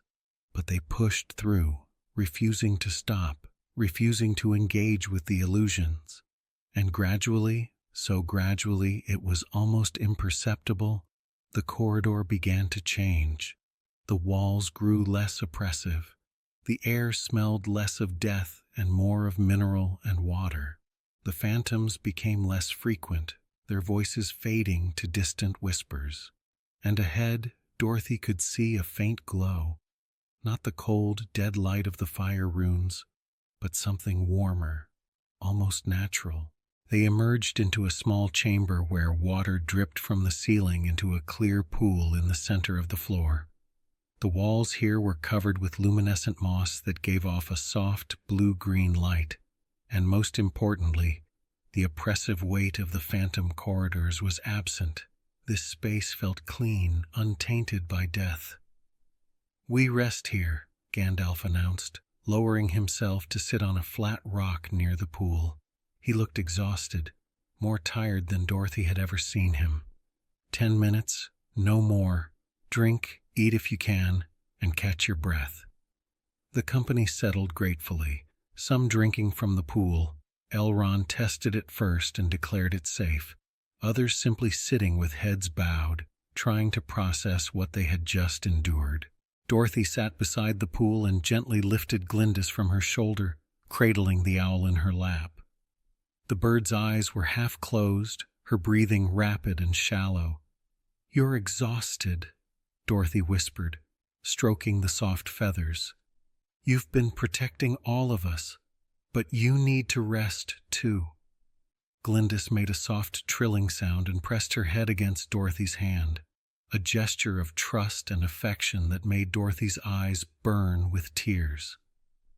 This small, brave creature had saved them multiple times already, had channeled powers Dorothy didn't fully understand, and had asked for nothing in return. "I won't let anything happen to you," Dorothy promised quietly. "You've protected me. Now I'll protect you." Across the chamber, Gandalf was in quiet conversation with Elrond and Strider. Dorothy couldn't hear everything they said, but she caught fragments. "Worse than I expected. The blade is responding more strongly. If the seal is this well defended, what they were containing must be—" Movement at the passage entrance made everyone tense. Weapons appeared in hands with practiced speed, but it was only one of the rangers, Elara, who had been standing watch at the corridor mouth. "Gandalf," she called quietly, urgency in her voice. "You need to see this." The wizard rose and moved to join her, Strider close behind. Dorothy carefully set Glyndis on a soft bed of moss and followed, curiosity overcoming caution. Elara pointed down the passage they had just traversed. "Watch, just watch." For a moment, Dorothy saw nothing but darkness and the faint flicker of phantoms. Then she saw it, a figure, moving through the corridor. But this wasn't a phantom. It was solid, real, moving with purpose rather than the aimless wandering of the shades. And it was carrying something that pulsed with sickly green light. "Cultist," Strider breathed. "They're still ahead of us, but not by much. We're gaining on them." But Gandalf's attention was fixed on the object the cultist carried. His face had gone white, his knuckles tight on his staff. "That's one of the artifacts, the circlet of binding. They brought it with them." "Why would they?" Dorothy started, then understanding crashed over her like cold water. "They're going to use it to break the seal. That's what the artifacts are for. They're keys." "Not just keys," Gandalf said grimly. "Amplifiers. The artifacts were created from fragments of the original seal's magic. Bringing them close to the seal will weaken it, make it vulnerable. And if they can channel enough power through them—" He didn't need to finish. They all understood. Elrond's expression was grave. "Then we must stop them before they reach the seal chamber. If they complete the ritual—" A sound cut him off. A low, resonant note. The same bell-like tone they had heard earlier, but closer now. Stronger. It vibrated through the stone, through their bones, through their very souls. And from somewhere deep below came an answer. A voice, vast and ancient and hungry. "Come, come to me, bring the keys, open the door. Free me from this prison of stone and silence. I have waited so long, so very long." The voice was not heard so much as felt. A pressure inside the skull, a weight on the heart. It promised power and knowledge and freedom from all constraints. And beneath those promises, Dorothy could feel something else. Hunger. Vast, terrible, endless hunger. Glyndis suddenly shrieked, a sound of pure alarm and defiance. The owl launched herself from her resting place and flew to Gandalf, landing on his shoulder with her wings spread wide, her eyes blazing with protective fury. "The blade," Dorothy said suddenly, looking at Strider. The ranger carried the blade of shadows in its wrapped bundle, as he had since they left Rivendell. "It's responding. I can feel it from here." Strider's jaw was clenched tight, one hand pressed against the wrapped blade as if holding something back by force of will alone. "It's whispering," he said through gritted teeth, "telling me to let it loose, to use it, that if I strike down the others now, take the artifacts, I could claim the power for myself. Be the one who—" Glyndis flew from Gandalf to Strider in one swift motion and landed on the ranger's arm above where he held the blade. The owl's eyes locked with his, and Dorothy felt a pulse of magic, protective, clarifying, shielding. Strider gasped as if surfacing from deep water. The tension in his face eased slightly. "Thank you," he said to the owl. It was strong, stronger than before, like it knew we were close. "It does know," Gandalf said grimly. "The blade and the seal are connected. As we approach the seal, the blade's power grows, and so does its influence." He looked at each member of the company in turn. "From this point forward, no one carries the blade alone. We take shifts, never more than 10 minutes at a time, and Glyndis stays close to whoever holds it." The owl hooted agreement and returned to her perch on Dorothy's shoulder, though her eyes remained fixed on the wrapped blade with unblinking vigilance. "We move now," Gandalf announced. "No more rest. The cult is close, the seal is waking, and time has run out. We end this. Today. One way or another." They ran. Not the desperate, panicked flight of those pursued by immediate danger, but the ground-eating lope of experienced travelers who knew that speed and endurance were more important than explosive bursts of energy. The passages continued to descend, the air growing warmer and more oppressive with each step. The phantoms had largely disappeared. Perhaps even the echoes of the dead knew to flee from what lay ahead. But in their absence, Dorothy noticed other things. Scratches on the walls that looked fresh, discarded supplies, a torn water skin, a broken torch, a strip of cloth that might have been torn from someone's cloak in haste or violence, and blood. Not much, just spatters here and there, already dried to rust-brown stains on the dark stone, but enough to tell a story. The cultists had not come through these passages unopposed. Whatever defenses remained in the deeper levels had exacted a price. "They're bleeding," Marcus observed quietly, crouching to examine one of the larger stains. "And recently, maybe an hour ago, no more." "Good," Strider said coldly. "Every wound slows them down. Every loss weakens them. We might still reach the seal first." But Gandalf's expression remained troubled. "Or they're sacrificing their own people, using blood magic to power their way through the remaining wards. Either scenario is bad." The passage opened into another chamber, smaller than the Hall of Memories but no less ominous. The walls here were scorched black in places, and the smell of burned flesh lingered faintly in the air. In the center of the floor was a circular pit, perhaps 10 feet across, with a spiral staircase descending into darkness.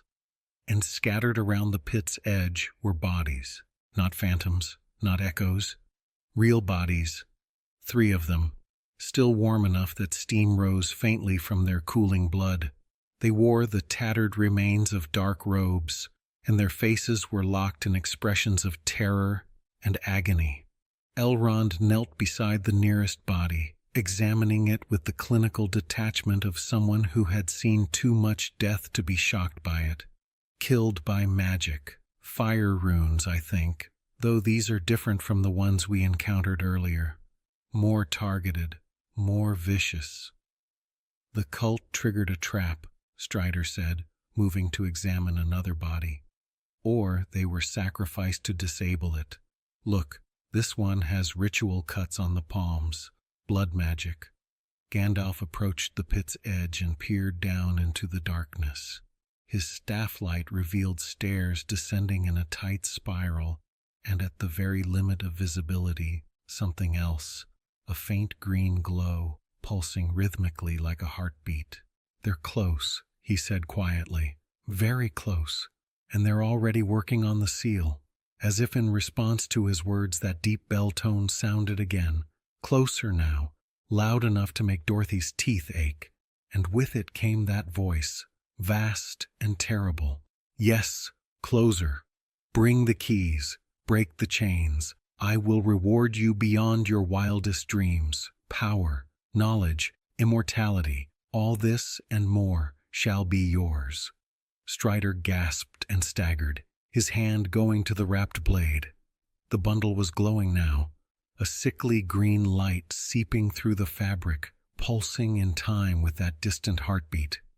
Glyndis launched herself at Strider again, but this time the ranger held up his other hand. "No, I'm all right. I can feel it, but I can resist. The voice wants me to unwrap it, to draw the blade, but I won't." "Give it to me," Gandalf said, extending his hand. "I'll carry it the rest of the way." "No," Strider said firmly, though his face was pale with strain. "You need your full attention on the magic ahead. I can handle this. I have to handle this. If I can't resist one cursed blade, I'm not worthy to be—" He stopped, leaving the sentence unfinished, but they all knew what he meant. Not worthy to be king. Gandalf studied him for a long moment, then nodded. "Very well, but if it becomes too much, I'll tell you," Strider promised. They descended the spiral staircase, weapons drawn, every sense alert. The green glow grew stronger with each step, and Dorothy began to hear other sounds beneath the bell tone and the voice, chanting in a language that hurt to hear, the crackle of magical energy and something else, wet, organic sounds, like something vast breathing in the darkness. The staircase ended in a short corridor that opened into a chamber vast beyond comprehension. Dorothy stepped through the entrance, and her breath caught in her throat. They stood on a narrow ledge overlooking an abyss so deep that even Gandalf's enhanced staff light could not reach the bottom. Across the abyss, perhaps 100 feet away, was another ledge, and on that ledge, lit by the sick green glow of multiple artifacts, was the cult. Dorothy counted quickly. 8 figures in dark robes, moving in a coordinated pattern around a massive circular seal carved into the far wall. The seal was at least 50 feet in diameter, covered in runes so complex and densely packed that they seemed to writhe and shift. And in the center of the seal, visible even from this distance, was a face, a human face, or something that had once been human, carved in stone, its mouth open in a silent scream, its eyes closed. But as Dorothy watched, one of the stone eyelids twitched, just slightly, just enough to suggest that what lay behind the seal was not dead, not sleeping, waiting. The cultists chanted in unison, their voices rising and falling in a rhythm that matched the pulsing of the artifacts they had placed around the seal. Dorothy could see the circlet of binding, glowing green, a twisted staff that radiated cold, a black gemstone that seemed to contain swirling darkness, and others, each one pulsing with power, each one connected by threads of visible magic to the seal itself. And standing before the seal, arms raised, leading the chant, was a woman. She was tall and gaunt, her face hollowed by fanaticism or fasting or both. Her dark robes were embroidered with symbols that hurt to look at directly, and her eyes, even from this distance, blazed with terrible purpose. "The High Priestess," Gandalf said quietly. "The leader of the cult. She's the one orchestrating all of this." As they watched, the priestess's chant reached a crescendo. She drew a curved knife and slashed her own palm, then pressed the bleeding hand against the seal. Blood ran down the carved stone, filling the grooves of the runes, and where the blood touched, the runes began to glow brighter. The stone face's other eyelid twitched. Its lips moved slightly, as if trying to form words. "We have to stop them," Strider said, already assessing the tactical situation. "But there's no way across. The ledge we're on doesn't connect to theirs, and it's too far to jump." Elrond moved to the edge and looked down. "There's a bridge. Look, about 20 feet below us.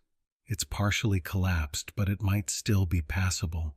Gandalf joined him and studied the ancient stone bridge that spanned the abyss.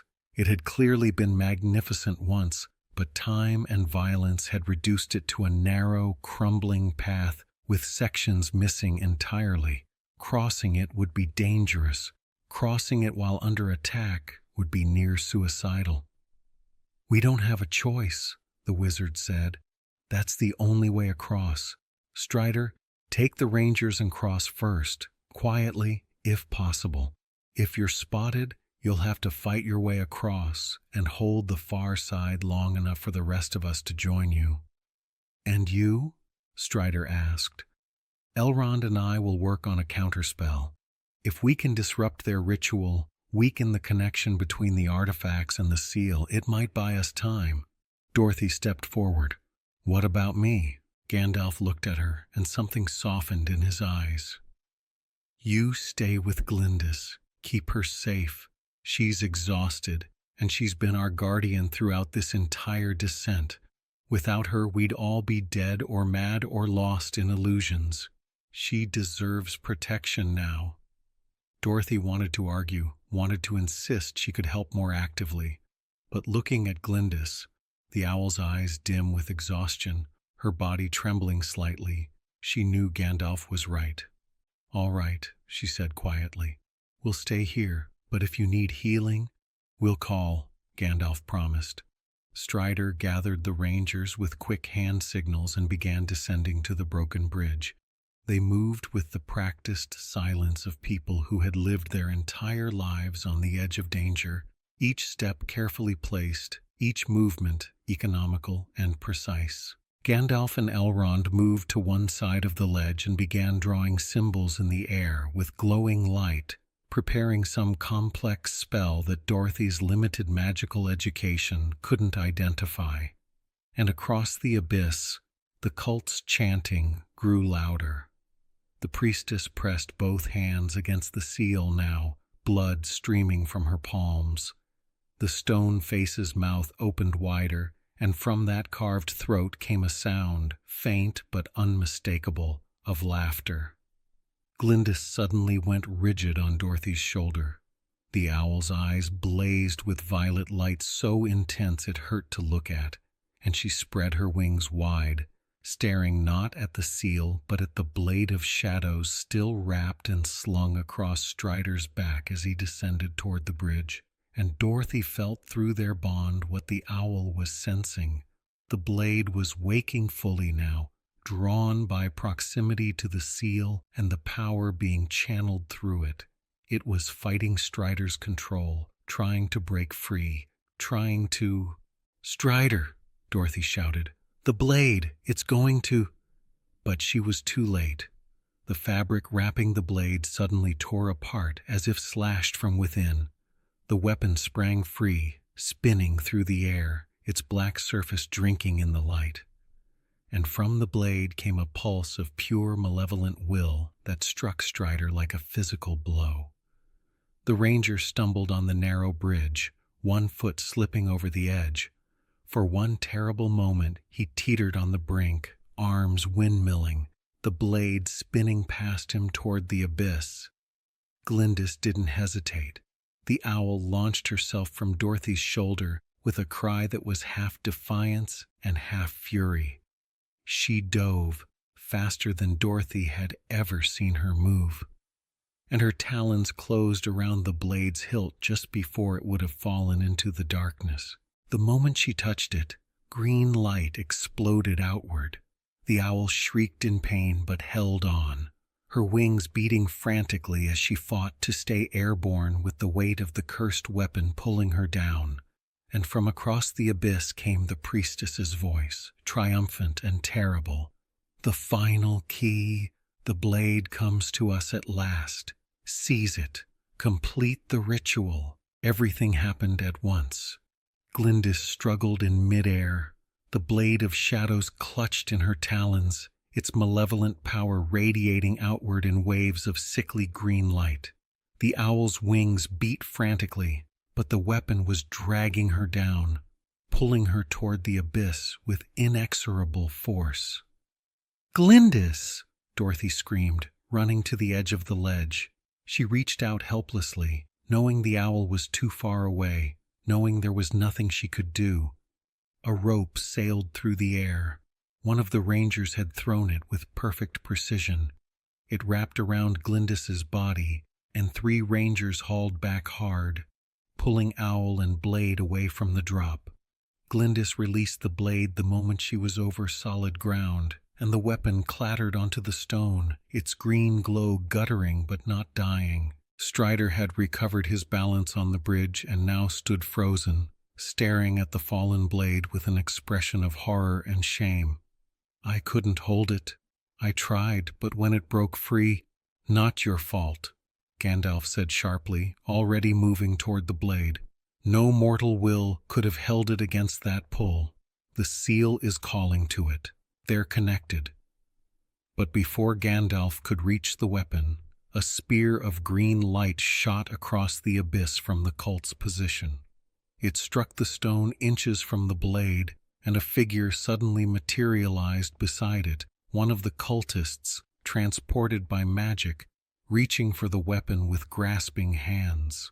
Strider was faster, his sword flashed, and the cultist fell back with a cry, clutching a wounded arm. But 2 more appeared, teleported by the priestess's power, and then 3 more. The narrow ledge erupted into chaos as rangers engaged the cultists in desperate close combat. "Protect the blade!" Gandalf shouted, his staff blazing as he hurled a bolt of white fire at the nearest cultist. "Don't let them take it!" Dorothy grabbed Glyndis. The owl was trembling, her feathers singed where she had touched the cursed weapon, and pulled back against the wall, trying to stay out of the melee. Through her bond with the owl, she could feel Glyndis's pain and exhaustion, but also the creature's fierce determination. The owl wanted to fight, to protect, but her strength was nearly spent. "No," Dorothy whispered, holding the owl close. "You've done enough, more than enough. Rest now. Let the others—" A cultist broke through the ranger's line, blood streaming from a wound on his face, and lunged toward Dorothy with a dagger raised. She had no weapon, no defense. Glyndis tore free from her grip and flew directly at the cultist's face, talons extended, eyes blazing with the last of her magical reserves. The cultist screamed and stumbled backward, hands raised to protect his eyes. Marcus appeared behind him and struck him down with a single efficient blow. "Get back!" the ranger shouted at Dorothy. "Get to the stairs! This position isn't defensible!" But even as he spoke, more cultists appeared. The priestess was pouring all her remaining forces into this assault, sacrificing stealth and strategy for overwhelming numbers. The ledge was too narrow, too exposed. The rangers couldn't hold it. "Fall back," Strider commanded. "Controlled retreat. Don't let them surround us." The rangers began withdrawing toward the stairs in fighting pairs, covering each other's retreat. Gandalf stood in the center of the chaos, staff spinning, creating barriers of light that held back the cultists' advance. But Dorothy could see the strain on his face. He was holding back too much, burning through his power too quickly. and the blade still lay on the ground, pulsing with sick light, calling to the seal and to anyone with the will to claim it. A figure emerged from the shadows at the far end of the ledge, not teleported like the others, but walking calmly through the chaos as if the battle didn't exist. It was a woman, younger than Dorothy had expected, perhaps in her mid-20s. She wore cultist robes, but they were torn and blood-stained.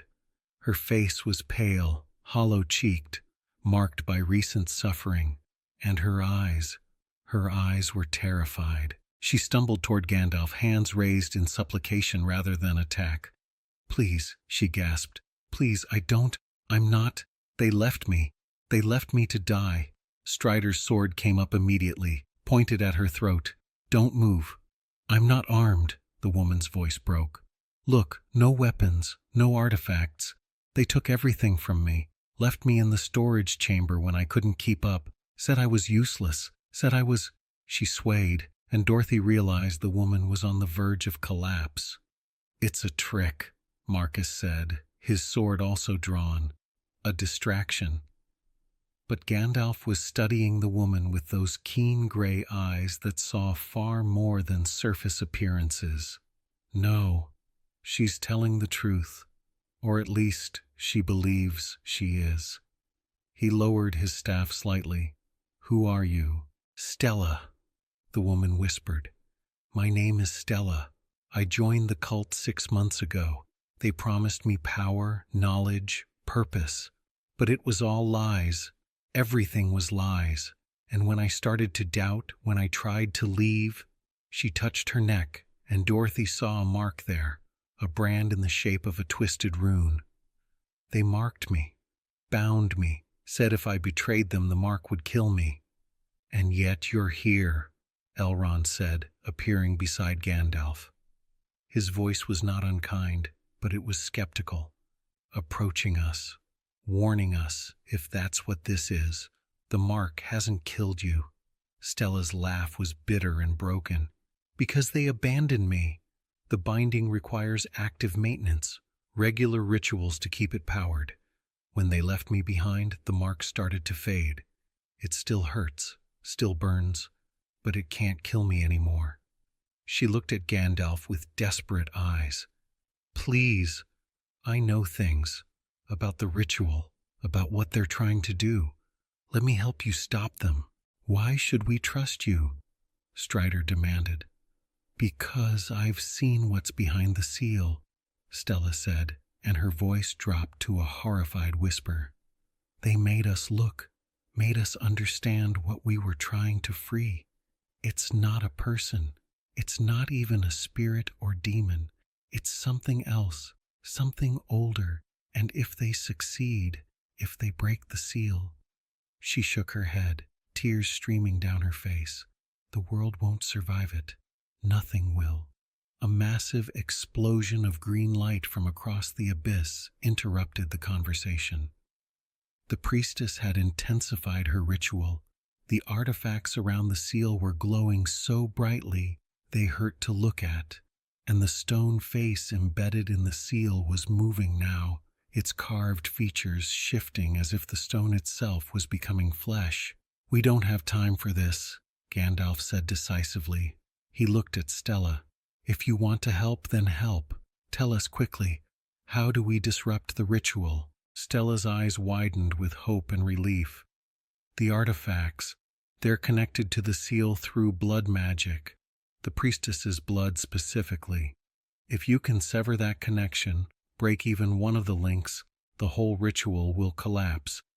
But you'd need to get close enough to..." "To do what?" Dorothy asked. Stella's expression became pained.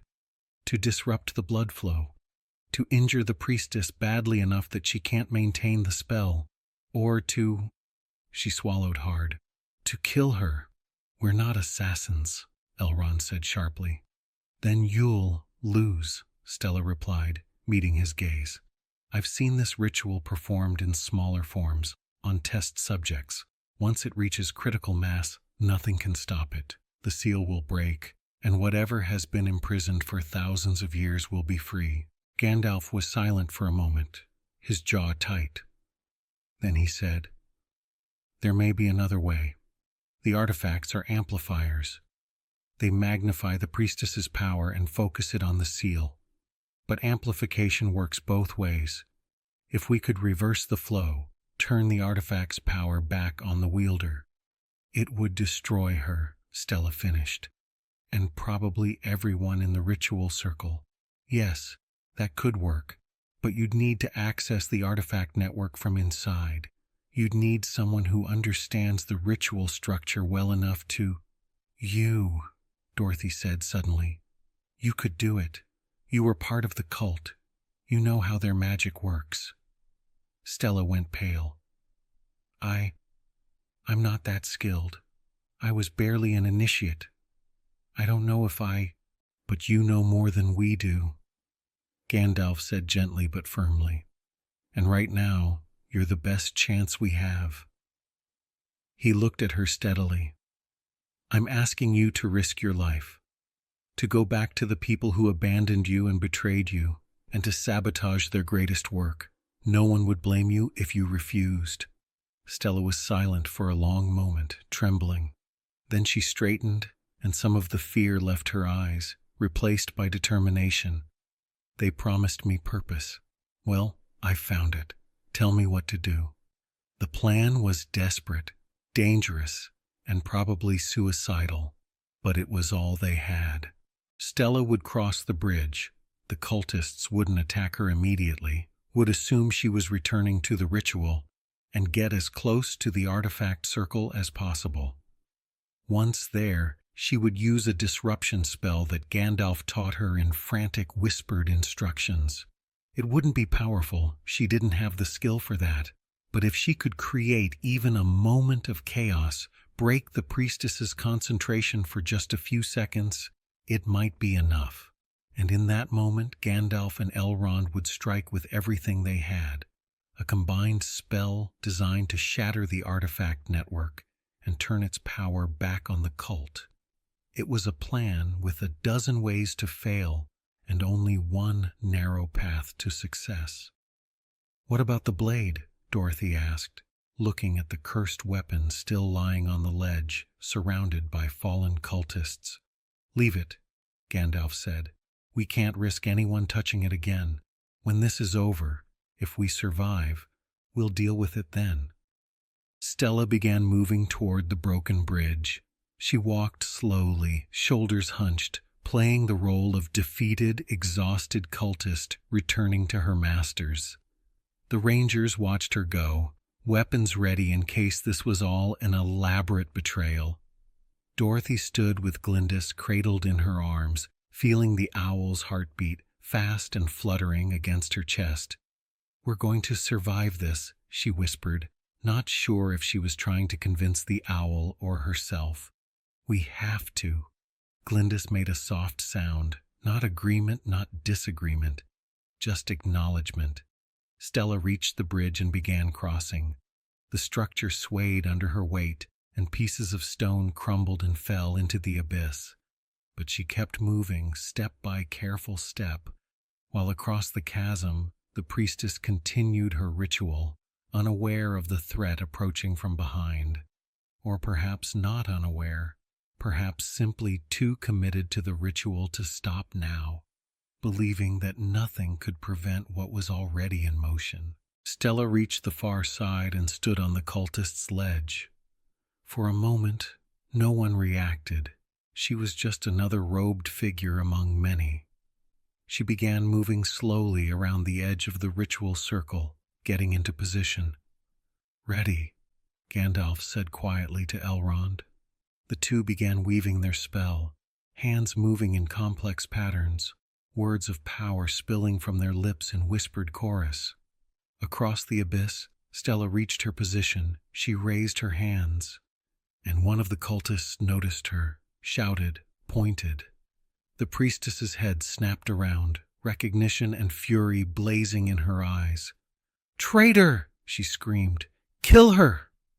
Two cultists broke from the ritual circle and lunged toward Stella. The young woman stumbled backward, terror on her face. But she didn't run. Instead, she thrust her hands forward and shouted the words Gandalf had taught her. A pulse of white light exploded from her palms, crude, uncontrolled, but powerful enough. It struck the nearest artifact, the twisted staff, and for just a moment the connection between it and the seal flickered and broke. The priestess screamed in rage and pain, the backlash of broken magic striking her like a physical blow. The ritual circle wavered, the artifact's glow dimming. "Now!" Gandalf roared. He and Elrond released their spell together, a lance of pure silver light that shot across the abyss and struck the center of the artifact circle. The impact was like thunder, and the air itself seemed to tear. The artifacts shrieked, an impossible sound from inanimate objects, and their power inverted, turning inward, consuming rather than projecting. The cultists in the circle screamed as the reversed magic tore through them. Several collapsed immediately, their bodies withering as if centuries of age crashed down on them in seconds. Others simply vanished, consumed entirely by the unraveling spell. The priestess stood at the center of the chaos, her face twisted in fury and agony. She raised her hands and shouted words in a language that predated human speech, trying to wrestle the ritual back under control. But it was too late. The artifact network was collapsing, the seal's power rebounding on those who had tried to break it. With a final, terrible scream, the priestess ignited, not with normal fire, but with cold green flame that consumed her from within. She burned for 3 heartbeats, her scream echoing across the abyss, and then she was gone. Only ash remained. The ritual circle went dark. The artifacts cracked and shattered, their power spent, and the stone face embedded in the seal, which had been on the verge of waking, went still once more, its eyes closing, its mouth settling back into silent stone. Silence fell over the chamber, profound, ringing silence after all that noise and fury. Then, from the cultist's ledge, a voice, weak but alive. "Did it work? Is it over?" Stella stood alone on the far side, surrounded by the bodies and ash of her former companions. She looked small and lost and utterly exhausted. "It worked," Gandalf called back, relief evident in his voice. "You did it. You stopped them." Stella sagged against the wall, sliding down to sit on the stone floor. She began to cry. Great, shaking sobs of relief and horror and grief for what she had been part of, what she had helped to stop. "Bring her across," Elrond said quietly. "She deserves better than to be left alone with that." Strider nodded and began organizing the rangers to help Stella cross the bridge. As they did, Dorothy felt Glyndis stir in her arms. The owl's eyes opened, still dim, still exhausted, but alive with satisfaction. "We won," Dorothy whispered. "Thanks to you, thanks to all of us, but especially you." Glyndis hooted softly, a sound that might have been agreement or might have been warning that the victory was not yet complete. And deep within the stone seal, behind closed eyes and sealed lips, something ancient and patient and endlessly hungry settled back to wait. Its chance would come again. It always did. The aftermath of battle was always strange, the sudden absence of danger creating a void that the mind struggled to fill.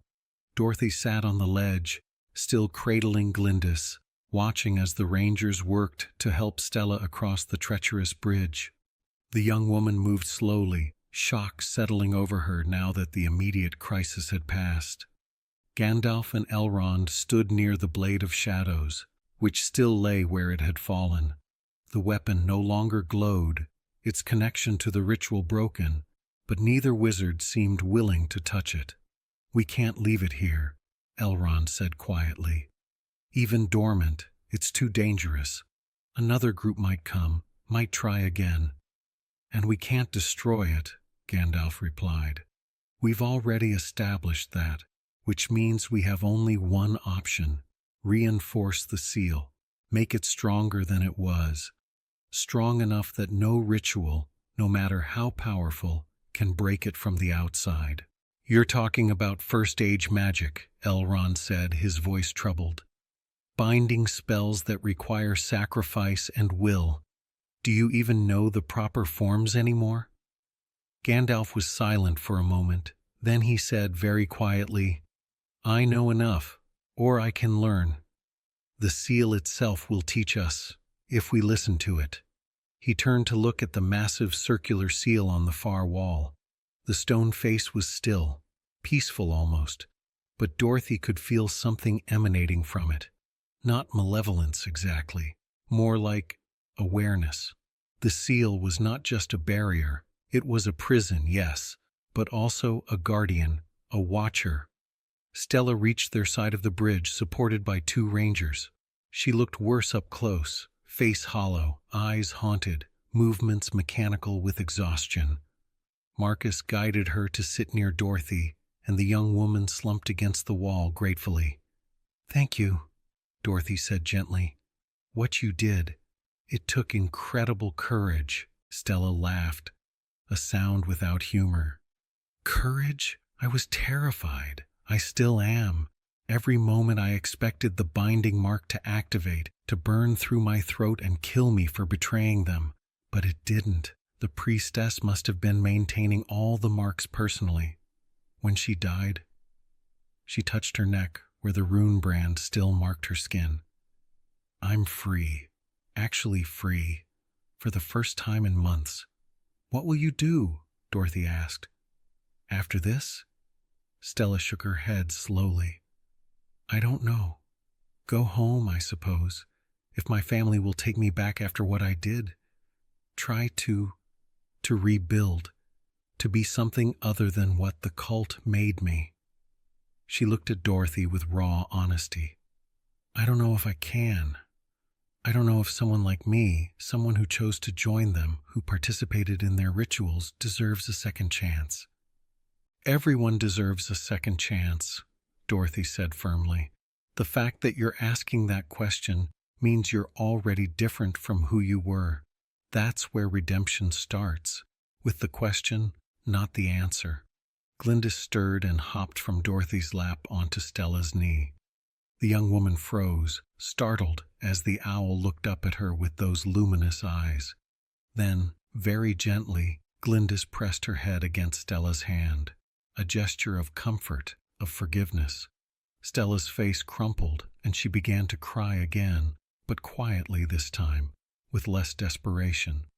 She carefully stroked the owl's feathers, and Dorothy could feel through her bond with Glyndis the creature's compassion flowing toward this broken young woman who had found the strength to choose differently. Across the ledge, Strider approached Gandalf and Elrond. What now? We've stopped the ritual, but the seal is still here, and if the cult found it, others might too. Which is why we must strengthen it, Gandalf said. He looked at Stella. You said you knew about the ritual, about what they were trying to do.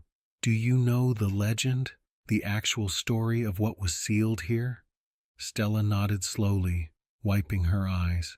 They made us study it, made us memorize the history so we'd understand the importance of what we were doing, though they framed it differently, of course. She took a shaky breath. The seal was created in the First Age, during the wars against the First Shadow. There was a sorcerer, Thuringwall the Unseen, they called him. He had found a way to consume magic, to drain it from living things, from the land itself, and store it in his own spirit. He became incredibly powerful, but also incredibly dangerous. Everything around him died, not just people, but the land, the air, the water. He was a void that devoured life itself. Elrond's expression was grim. I remember the tales, though even among my people they're considered half-legend. Thuringwall was defeated, supposedly. Not defeated, Stella corrected. Sealed.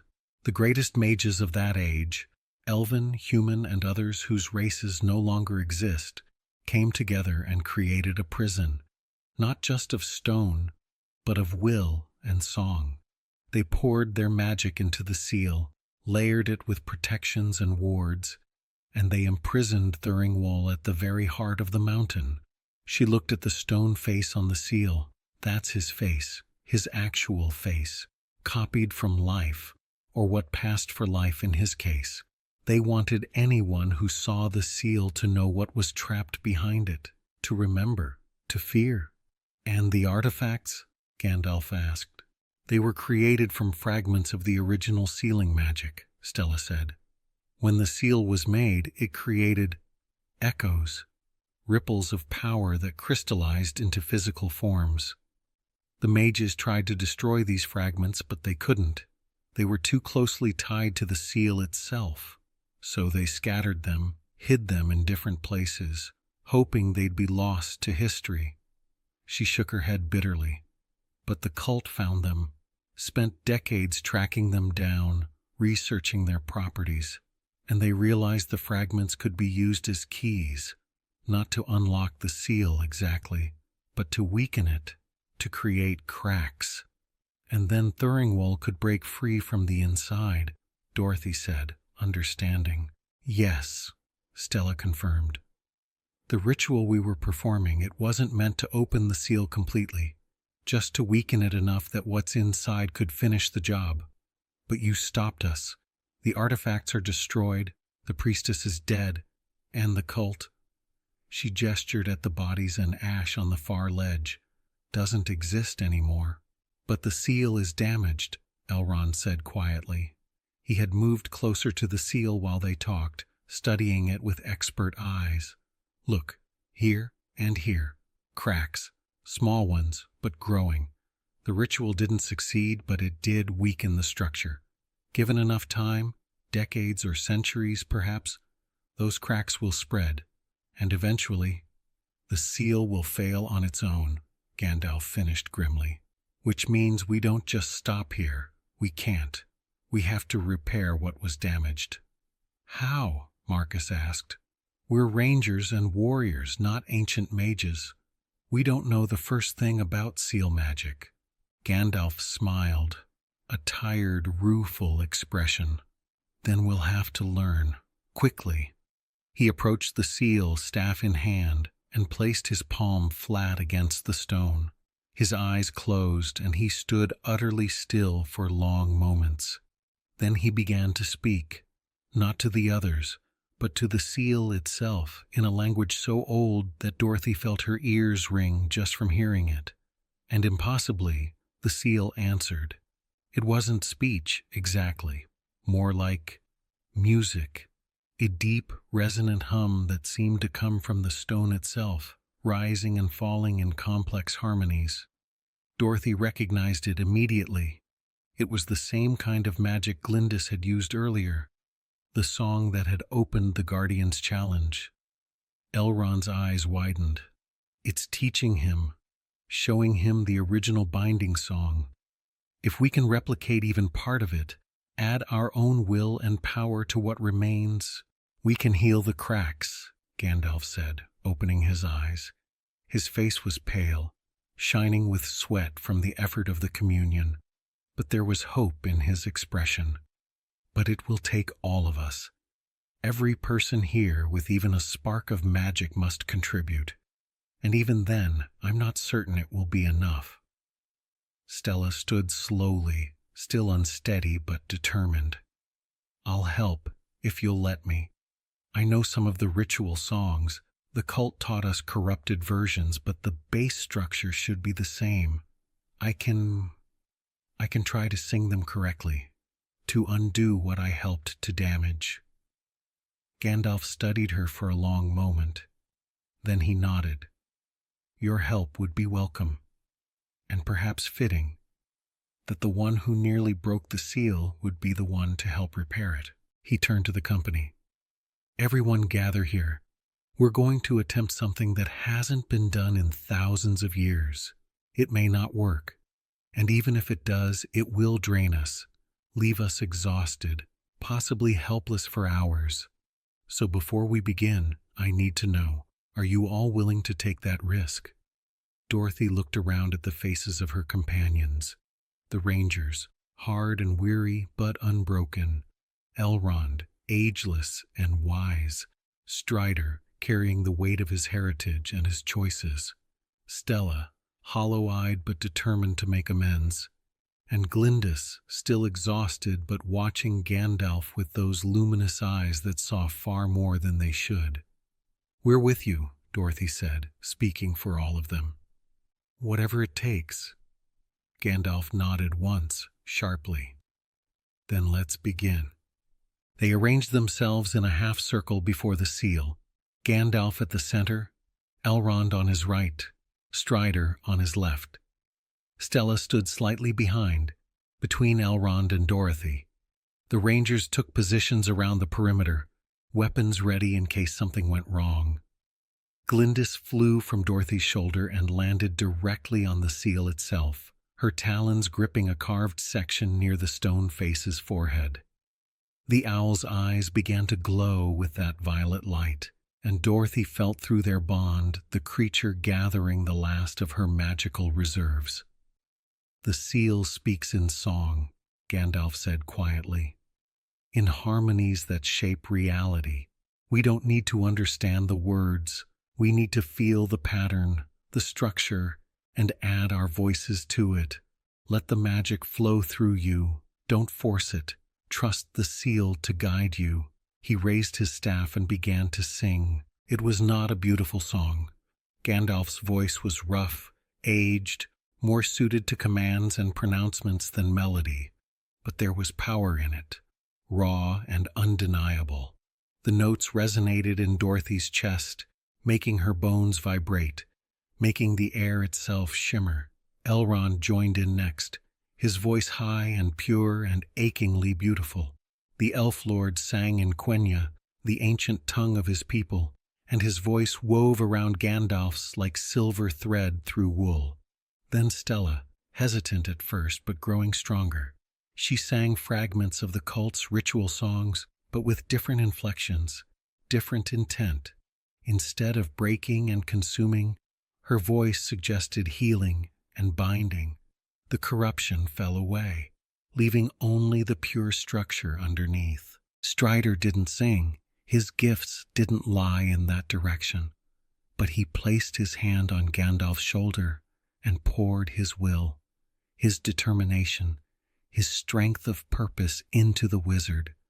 It was a different kind of magic, less visible, but no less real.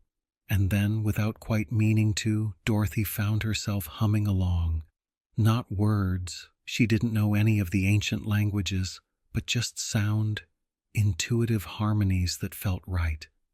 Glyndis's voice joined hers, the owl's strange, multi-layered song blending with Dorothy's simpler melody until they became one voice, one thread in the growing tapestry of sound. The seal responded. The cracks began to glow, not with sickly green like the artifacts, but with pure golden light. The glow spread, filling the damaged areas, and slowly, so slowly it was almost imperceptible, the cracks began to close. Stone flowed like water, ancient magic knitting itself back together under the pressure of combined will and song. The stone face's expression changed. What had been locked in a silent scream softened, became almost peaceful. Not happy. Nothing about this place could be happy, but accepting, resolved. The song grew louder, more complex. Dorothy felt it pulling at her, demanding more, and she gave it freely. She felt Glyndis doing the same, the owl's entire being focused on this single moment, this single purpose. The Rangers began to hum along, wordless support, adding their strength, even though they had no magical training. Marcus, Alara, Peter, and the others, all joining their voices to the chorus. And the seal sang back. It was the most beautiful and terrible sound Dorothy had ever heard, the voice of ancient magic, of sacrifice and purpose and eternal vigilance. It spoke of the mages who had created it, who had poured their very lives into this working. It spoke of what lay trapped behind it, of endless hunger and patient malevolence, and it spoke of duty, of the burden carried across millennia, of standing watch even when no one remembered why. The cracks sealed completely. The golden light spread across the entire surface of the seal, brightening until Dorothy had to close her eyes against it. The song reached a crescendo, every voice straining to hold the note, to maintain the harmony, and then it ended. Silence crashed down like a physical weight. Dorothy opened her eyes to find herself on her knees, gasping for breath, utterly drained. Around her, the others were in similar states. Even Gandalf had collapsed to sit on the stone floor, his staff laid across his lap, his chest heaving. The seal was whole, perfect, not just repaired but strengthened, its surface now covered with new runes that glowed softly with protective power.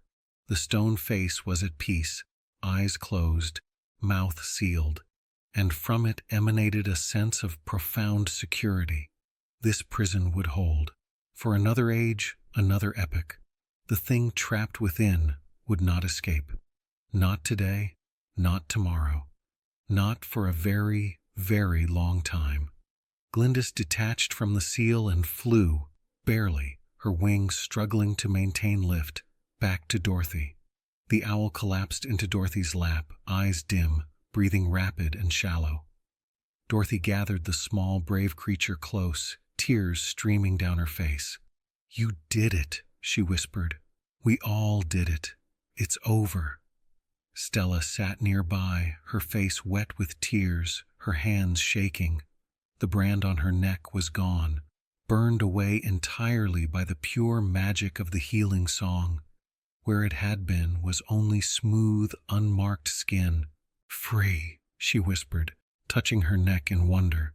"I'm finally free." Gandalf slowly stood, using his staff for support.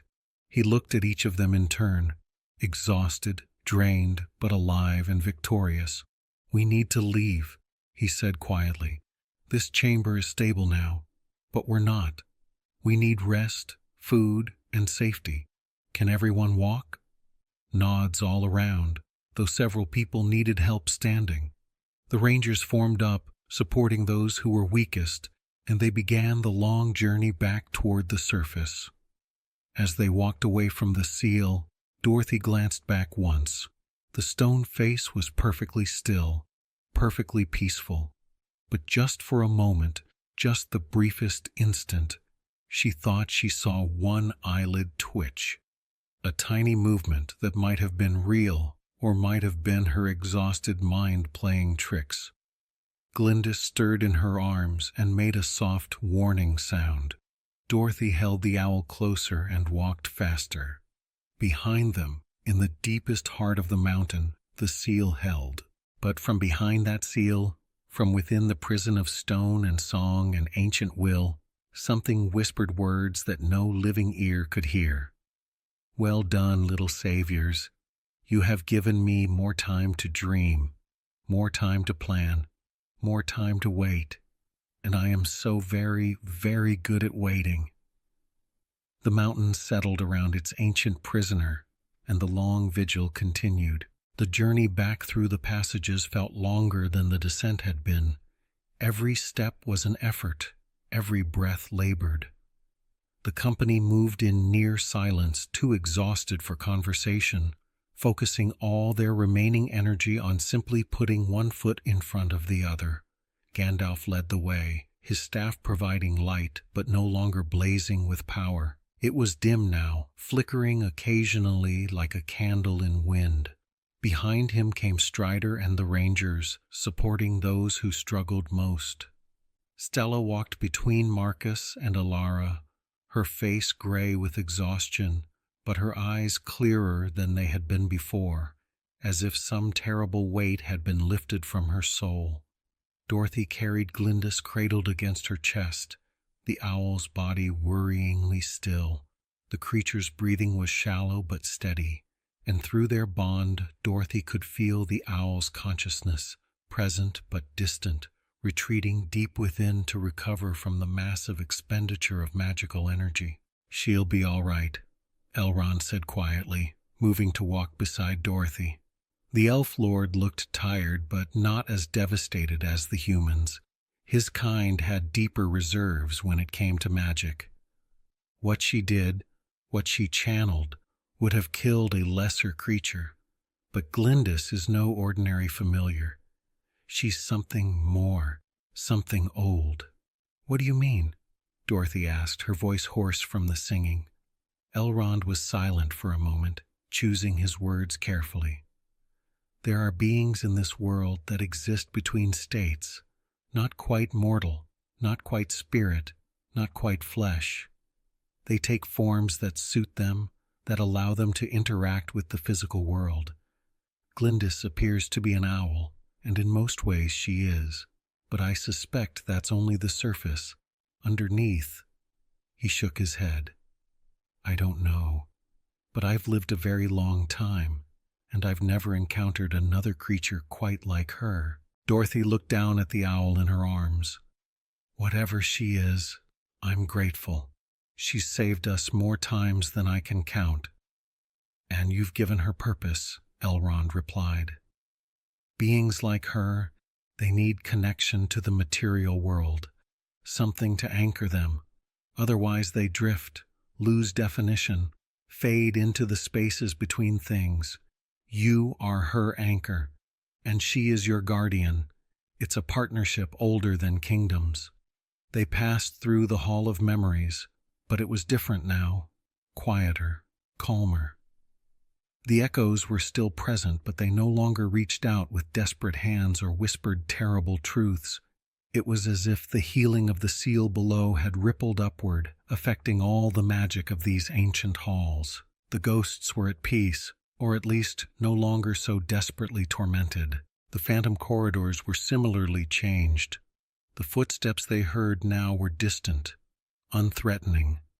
The shadows that flickered at the edges of vision seemed more like memories than threats, impressions of the past observing the present without malice. "The magic is settling," Gandalf said, noticing the same changes. "What we did below, it didn't just repair the seal, it cleansed this entire complex, laid to rest some of the pain that had soaked into the stone." They climbed the spiral staircase that led away from the bottomless shaft. The fire runes were still present, still glowing faintly, but they no longer pulsed with active threat. It was as if they, too, recognized that the immediate danger had passed. At the top of the stairs they paused in the chamber where they had found the guardian golem. The massive stone figure still stood in the center of the room, but its posture had changed. Before, it had been coiled, ready, threatening. Now it stood more relaxed, its head bowed as if in sleep or contemplation. As the company entered the chamber, the golem's eyes opened, those twin points of amber light focusing on Gandalf. "You return." The grinding voice held something that might have been satisfaction. "The seal holds stronger than before. You have done what many could not."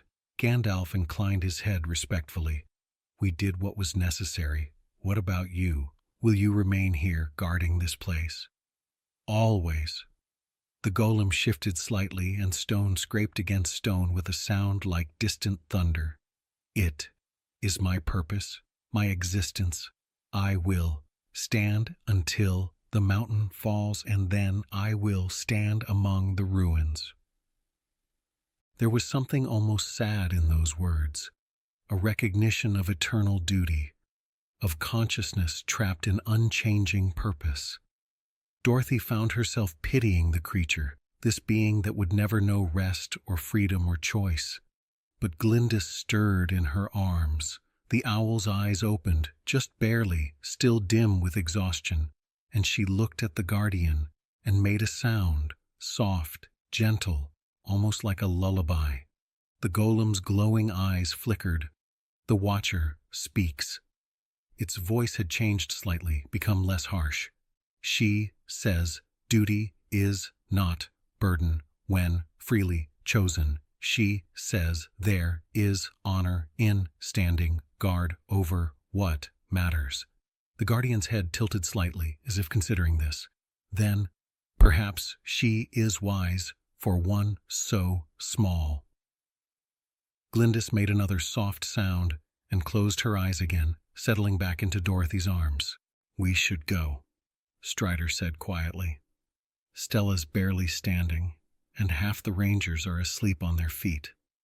We need to get out of this mountain and find somewhere safe to rest properly. Gandalf nodded and turned to continue toward the exit. But the Gollum spoke one more time. Mithrin dear. The wizard paused and looked back. You carry great burden, always have, always will. The Guardian's eyes dimmed slightly. But burden shared is burden lessened. Remember, you are not alone. For a moment, Gandalf's carefully maintained composure cracked. His shoulders sagged slightly, and something vulnerable crossed his weathered face. Thank you, he said quietly. I will remember. They left the Guardian standing in its eternal vigil and continued upward through the passages, climbing back toward the surface and the world of light and air and living things. They emerged from Karak-Varn in the gray hour before dawn. The sky was just beginning to lighten in the east, painting the mountain peaks in shades of rose and gold. The air was cold and clean, tasting of pine and snow and freedom after the oppressive atmosphere of the deep halls. The company stumbled out onto the broken courtyard and simply collapsed. Rangers who had marched for days without complaint now lay on the cold stone, too exhausted to care about comfort. Stella sat with her back against a fallen pillar, staring at the brightening sky with an expression of wonder, as if she had forgotten what open air looked like.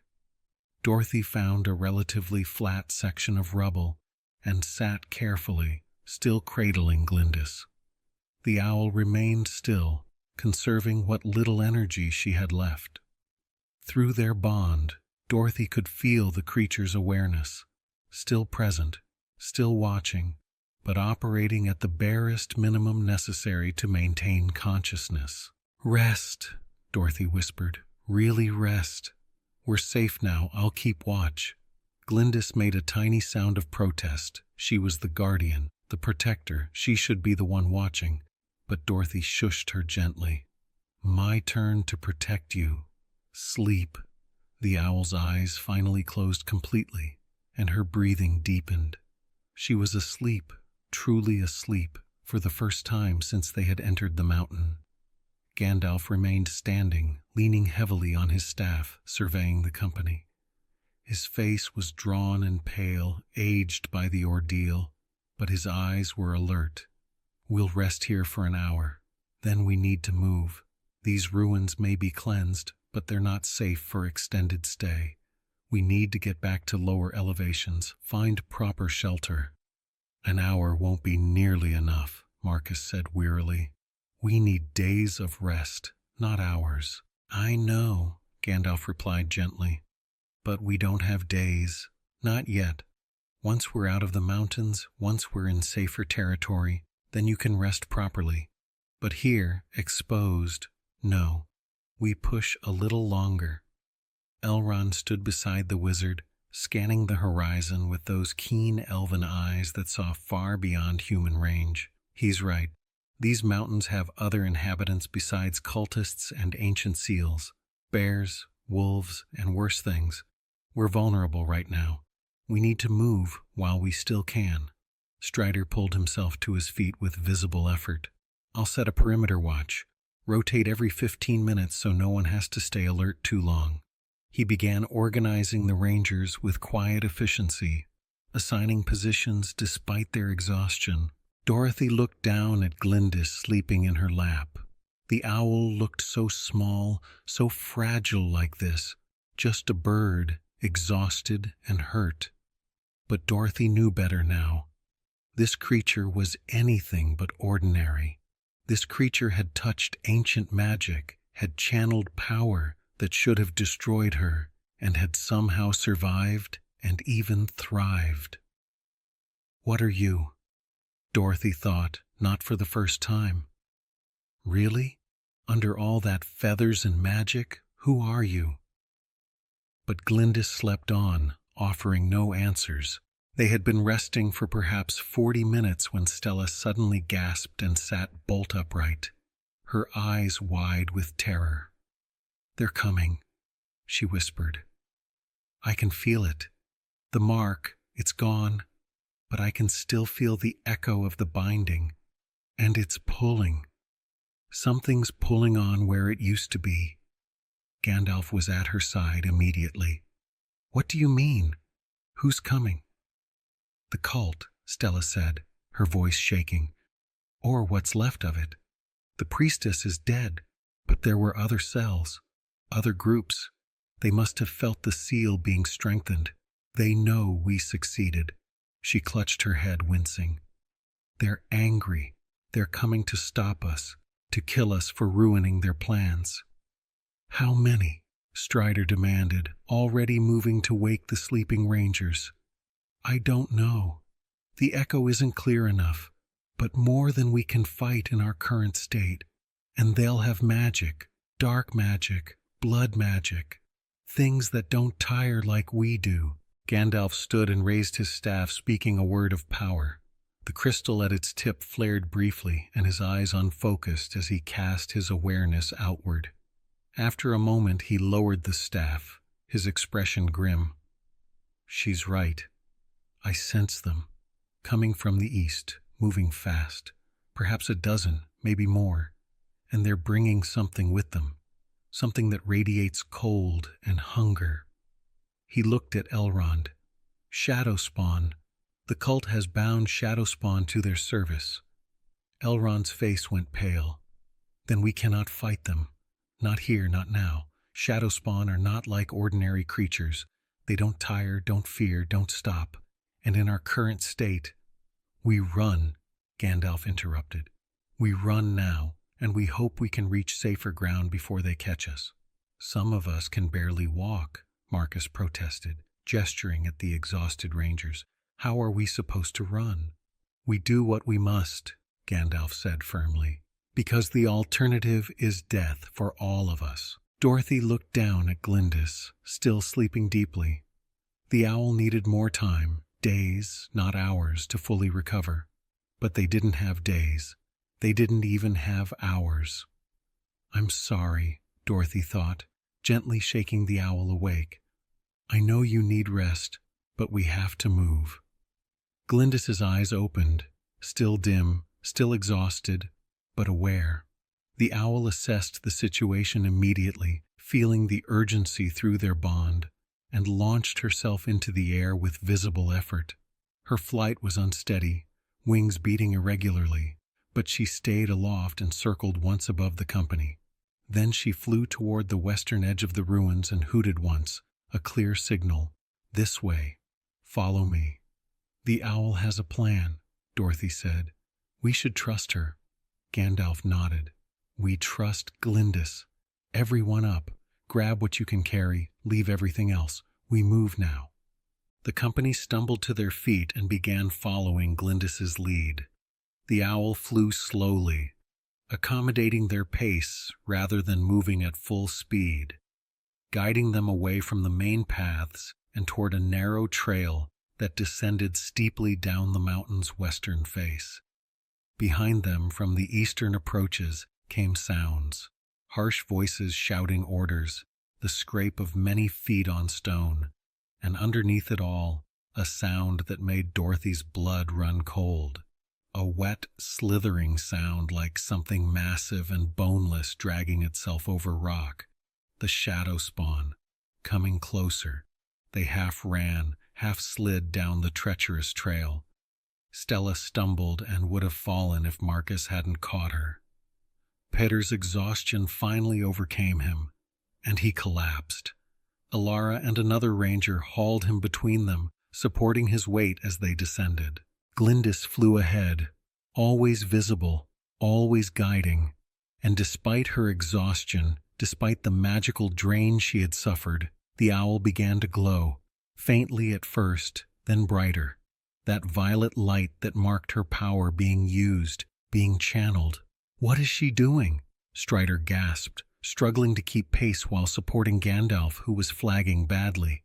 "She's masking our trail," Elrond said, his voice tight with strain. "Using what little power she has left to confuse our scent, our magical signature, making it harder for the shadow spawn to track us. But it's costing her." "Tell her to stop," Dorothy called out. "She'll kill herself." But Glyndis didn't stop.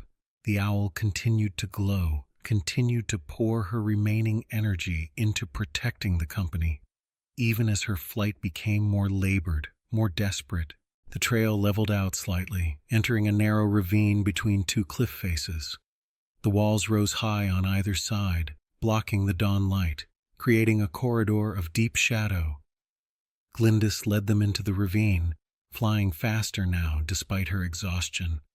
"This is a trap," Marcus said, looking around nervously. "If they catch us in here, we're cornered. No escape."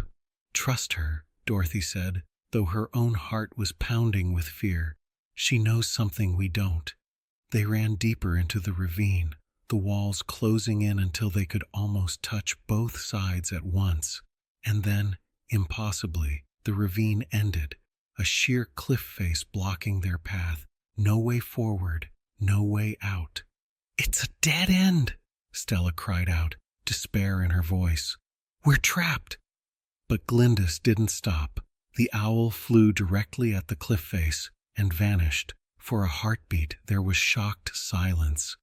Then Dorothy understood. "It's an illusion, like the hidden entrance at Karak-Varn. The wall isn't real." Gandalf thrust his staff forward, and the illusion rippled and broke, revealing a narrow cave entrance hidden behind the glamour. "Inside! Everyone inside! Now!" The company poured through the opening into the cave beyond. It was larger than Dorothy expected. A natural cavern, dry and relatively warm, with multiple passages leading deeper into the mountain. And most importantly, it was defensible. The entrance was narrow enough that only one or two people could enter at a time. Strider immediately began organizing a defensive position. "Rangers, here, form a line. Anyone with ranged weapons behind. Gandalf, Elrond, can you ward the entrance?" "We can try," Gandalf said, though he looked ready to collapse. He and Elrond began weaving a defensive spell, their hands moving in complex patterns, words of power falling from their lips. Outside, the sounds of pursuit were getting closer. Harsh voices, inhuman howls, and that terrible, wet, slithering sound. Glyndis landed on Dorothy's shoulder and immediately collapsed, her body going limp. Dorothy caught her, gasping in horror. The owl's eyes were closed, her breathing barely perceptible. She had given everything, every last spark of magic, every reserve of strength, to guide them here and mask their trail. "Please don't die," Dorothy whispered, tears streaming down her face. "Please, please don't die." Through their bond, she felt a faint response, not words, not even clear thoughts, just a sense of, "Safe now, you're safe, that's what matters." And then even that faded, and Glyndis went utterly still. "No!" Dorothy cried out. "Elrond! Gandalf! Help her! She's dying!" But before either wizard could respond, the entrance to the cave darkened. A figure stood silhouetted against the dawn light, tall, robed, radiating malevolence. Behind it, Dorothy could see others gathering and moving between them, something massive and dark that seemed to drink in the light itself. The shadow spawn had arrived. The figure at the entrance raised one hand and spoke in a voice like grinding bone. "You have defiled the sacred work, destroyed our priestess, strengthened the prison that holds our Lord. For these crimes you will be torn apart slowly. Your screams will be our prayer. Your blood will be our sacrament." Gandalf stepped forward, his staff blazing with the last of his power. Despite his exhaustion, his voice rang out strong and defiant. "You will not pass this threshold. By earth and stone, by root and bone, by ancient law and elder oath, this place is sanctuary. You will not pass." He struck the ground with his staff, and white light exploded outward. A barrier formed across the entrance, translucent but solid, humming with protective power. The cultist snarled and thrust forward with a spear wreathed in dark fire. The weapon struck the barrier and bounced back, the dark fire dissipating against Gandalf's magic. But Dorothy could see the wizard swaying, see the terrible cost of maintaining the barrier. He couldn't hold it forever, maybe not even for an hour. They were safe, for now, but trapped, exhausted, hunted, and their greatest guardian lay dying in Dorothy's arms. The siege began in earnest at full dawn. The cultists threw themselves against Gandalf's barrier with fanatical determination, using magic and mundane weapons in equal measure. Dark fire splashed against the translucent wall. Spells of corruption tried to eat through the protective weave. Arrows clattered against the barrier and fell, harmless but constant. And through it all, the shadow spawn circled, a massive thing that seemed to be made of living darkness, with too many limbs and no discernible face. It didn't attack directly, but its mere presence weakened the barrier, creating cold spots where the magic thinned dangerously. Inside the cave, Gandalf stood at the entrance, both hands on his staff, eyes closed in concentration. Sweat poured down his face despite the cold air. Every blow against the barrier, every spell that struck it, took a toll on him. He was holding the line through sheer will, but will had limits, even his. Elrond stood beside him, one hand on the wizard's shoulder, lending what strength he could. But the elf lord was also exhausted, his own reserves nearly depleted from the seal-healing ritual. The rangers formed a second line of defense behind the wizards, arrows nocked, swords drawn, ready to fight if the barrier fell. But they were in no condition for a real battle. They would fight, yes. They would die fighting if necessary, but they wouldn't win. Dorothy sat against the back wall of the cave, cradling Glyndis. The owl hadn't moved since collapsing. Her eyes remained closed, her breathing so shallow it was almost imperceptible. Through their bond, Dorothy could feel the creature's life force, present but fading, like a candle guttering in its last moments before darkness. "There has to be something we can do," Dorothy said desperately, looking at Stella who sat nearby. "Some healing magic, some spell." "I don't know any," Stella said, her voice hollow with guilt and helplessness. "The cult didn't teach healing, only destruction, only consumption." Dorothy looked down at Glyndis, at this small, brave creature who had given everything to save them. It wasn't fair. After everything they'd accomplished, everything they'd survived, to lose her now. "No," Dorothy thought fiercely. "I won't accept this. There has to be a way." She closed her eyes and focused on the bond between them, that connection that had formed months ago when Glyndis had first appeared in her life. She didn't understand it, didn't know how it worked, but she knew it was real. More real than stone or steel, as someone had once said. "Take my strength," Dorothy thought, projecting the words along the bond as clearly as she could. "I'm not using it for anything else right now. Take what you need. Take it all if you have to. Just don't leave me." For a moment, nothing happened. Then Dorothy felt something. A pull, gentle at first, then stronger, energy flowing out of her, through the bond, into Glyndis. It left her feeling cold and weak, but she didn't resist. She opened herself completely and let the owl draw as deeply as needed. Glyndis's eyes opened, just barely, just a sliver of luminous violet visible between the lids. The owl made a soft sound, protest, gratitude, concern, all mixed together. Not too much, the owl seemed to say. You need your strength too. I need you more, Dorothy replied. We all do. She felt the pull continue, felt her own reserves draining, but she didn't care. If this was what it took to save Glyndis, she would give it gladly. At the cave entrance, Gandalf suddenly gasped and staggered. The barrier flickered, dimmed. The cultists howled in triumph and pressed their attack harder. Dark magic crashed against weakening defenses. I can't hold much longer, Gandalf said through gritted teeth. Minutes, maybe less. Strider moved to stand beside him. Then we fight when it falls. We make our stand here. No, came a voice from the back of the cave. Stella stood, her face pale but determined. There's another way, a way to save you all, but it requires a sacrifice. Everyone turned to look at her. What way? Elrond asked sharply. Stella touched her neck where the binding mark had been. The cult's magic left traces in me. Pathways, connections. I can feel them still, and I can feel the shadow spawn outside. It's bound to one of the cultists, controlled through blood magic. If I can disrupt that binding, the creature would go berserk. Gandalf said, understanding immediately. Attack everything around it, including its masters.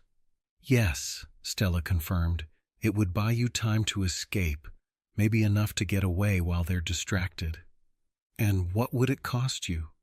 Dorothy asked quietly. Stella smiled, sad, resigned, but peaceful. Everything. The traces of cult magic in me, using them would burn them out completely, and probably burn me out along with them. But she looked around at all of them. You gave me a chance when you had no reason to. Let me be worthy of it. Let me do this one good thing to balance out all the terrible things I did. There has to be another way, Marcus protested. You don't have to die to prove yourself.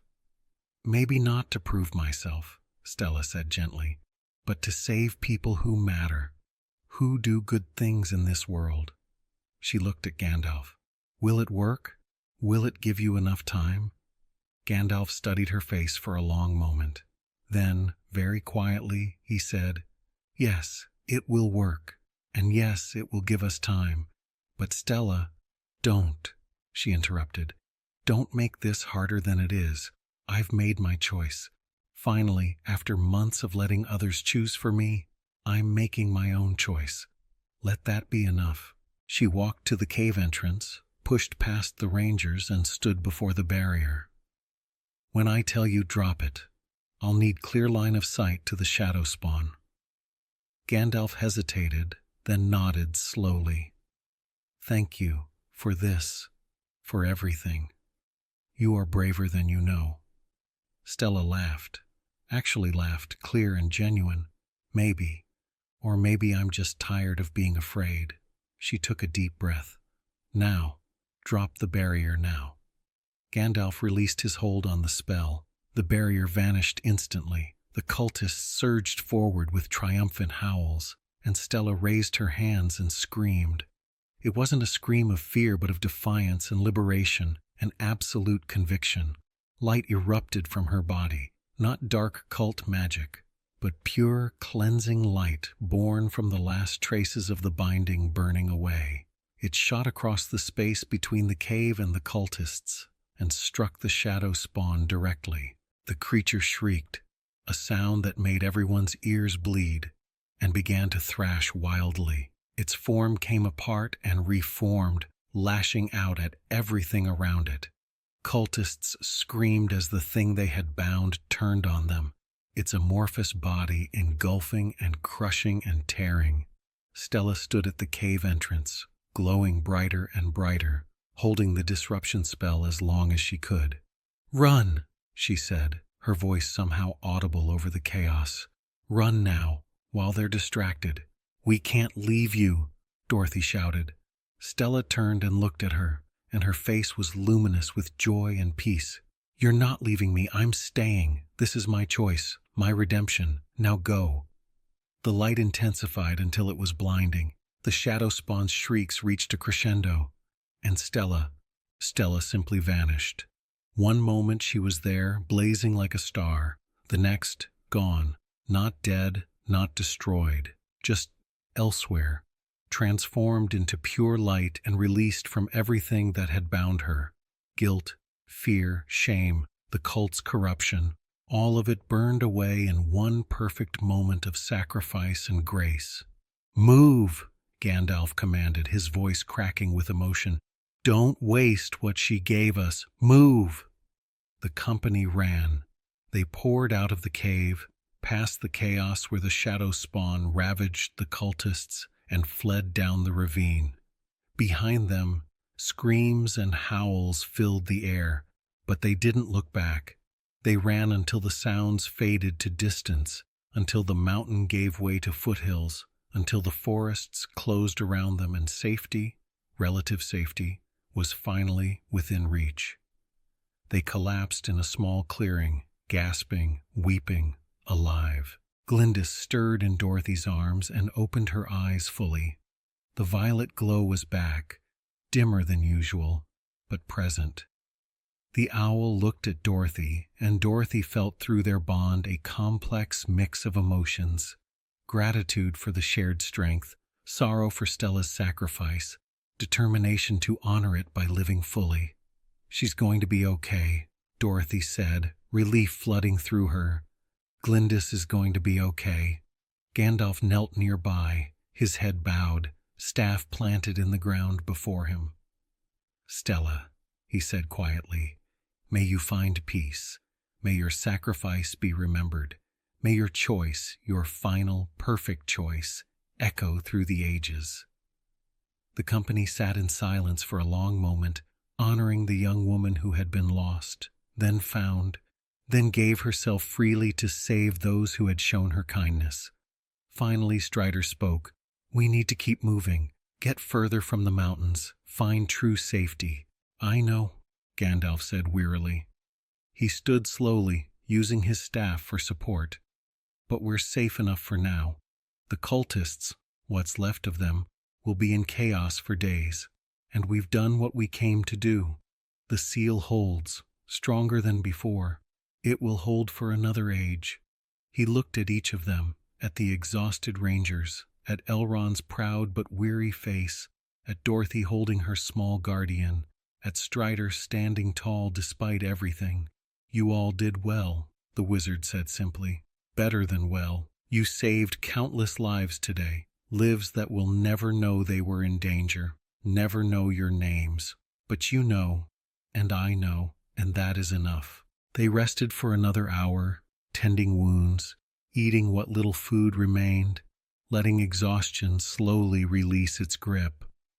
Glyndis hopped from Dorothy's arms and flew a short circle around the clearing, testing her wings, rebuilding strength.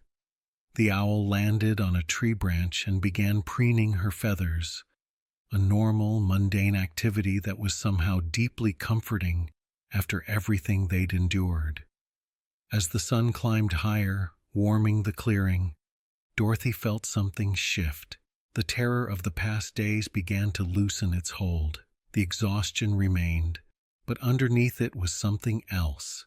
Pride, accomplishment, the knowledge that they had faced ancient evil and won. "Come," Gandalf said eventually. "Let's go home." They walked out of the clearing, out of the foothills, down toward the lower lands where cities and farms and normal life waited. Behind them, the mountains stood eternal, keeping their secrets, holding their prisoners, standing guard over darkness so that the light could continue to shine.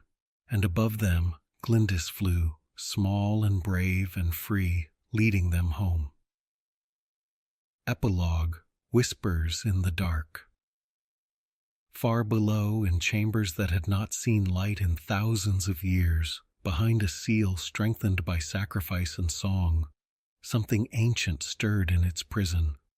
It felt the barriers that held it, Stronger now, yes, reinforced by the power of those who stood against the cult, but also changed, different, new resonances, new harmonics woven into the old magic, and in those new harmonices, Thuringwall the Unseen found something interesting.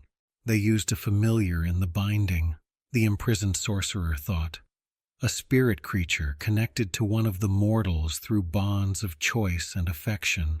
How quaint, how deliciously vulnerable.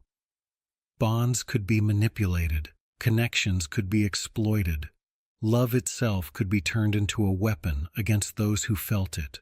Not today, Thuringwall acknowledged.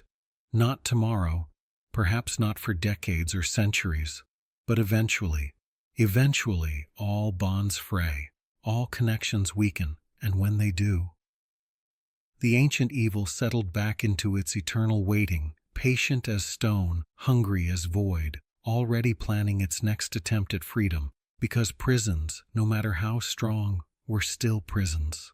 And prisoners, no matter how bound, still dreamed of escape. The seal held, but nothing held forever. And in the darkness, something whispered, "Soon."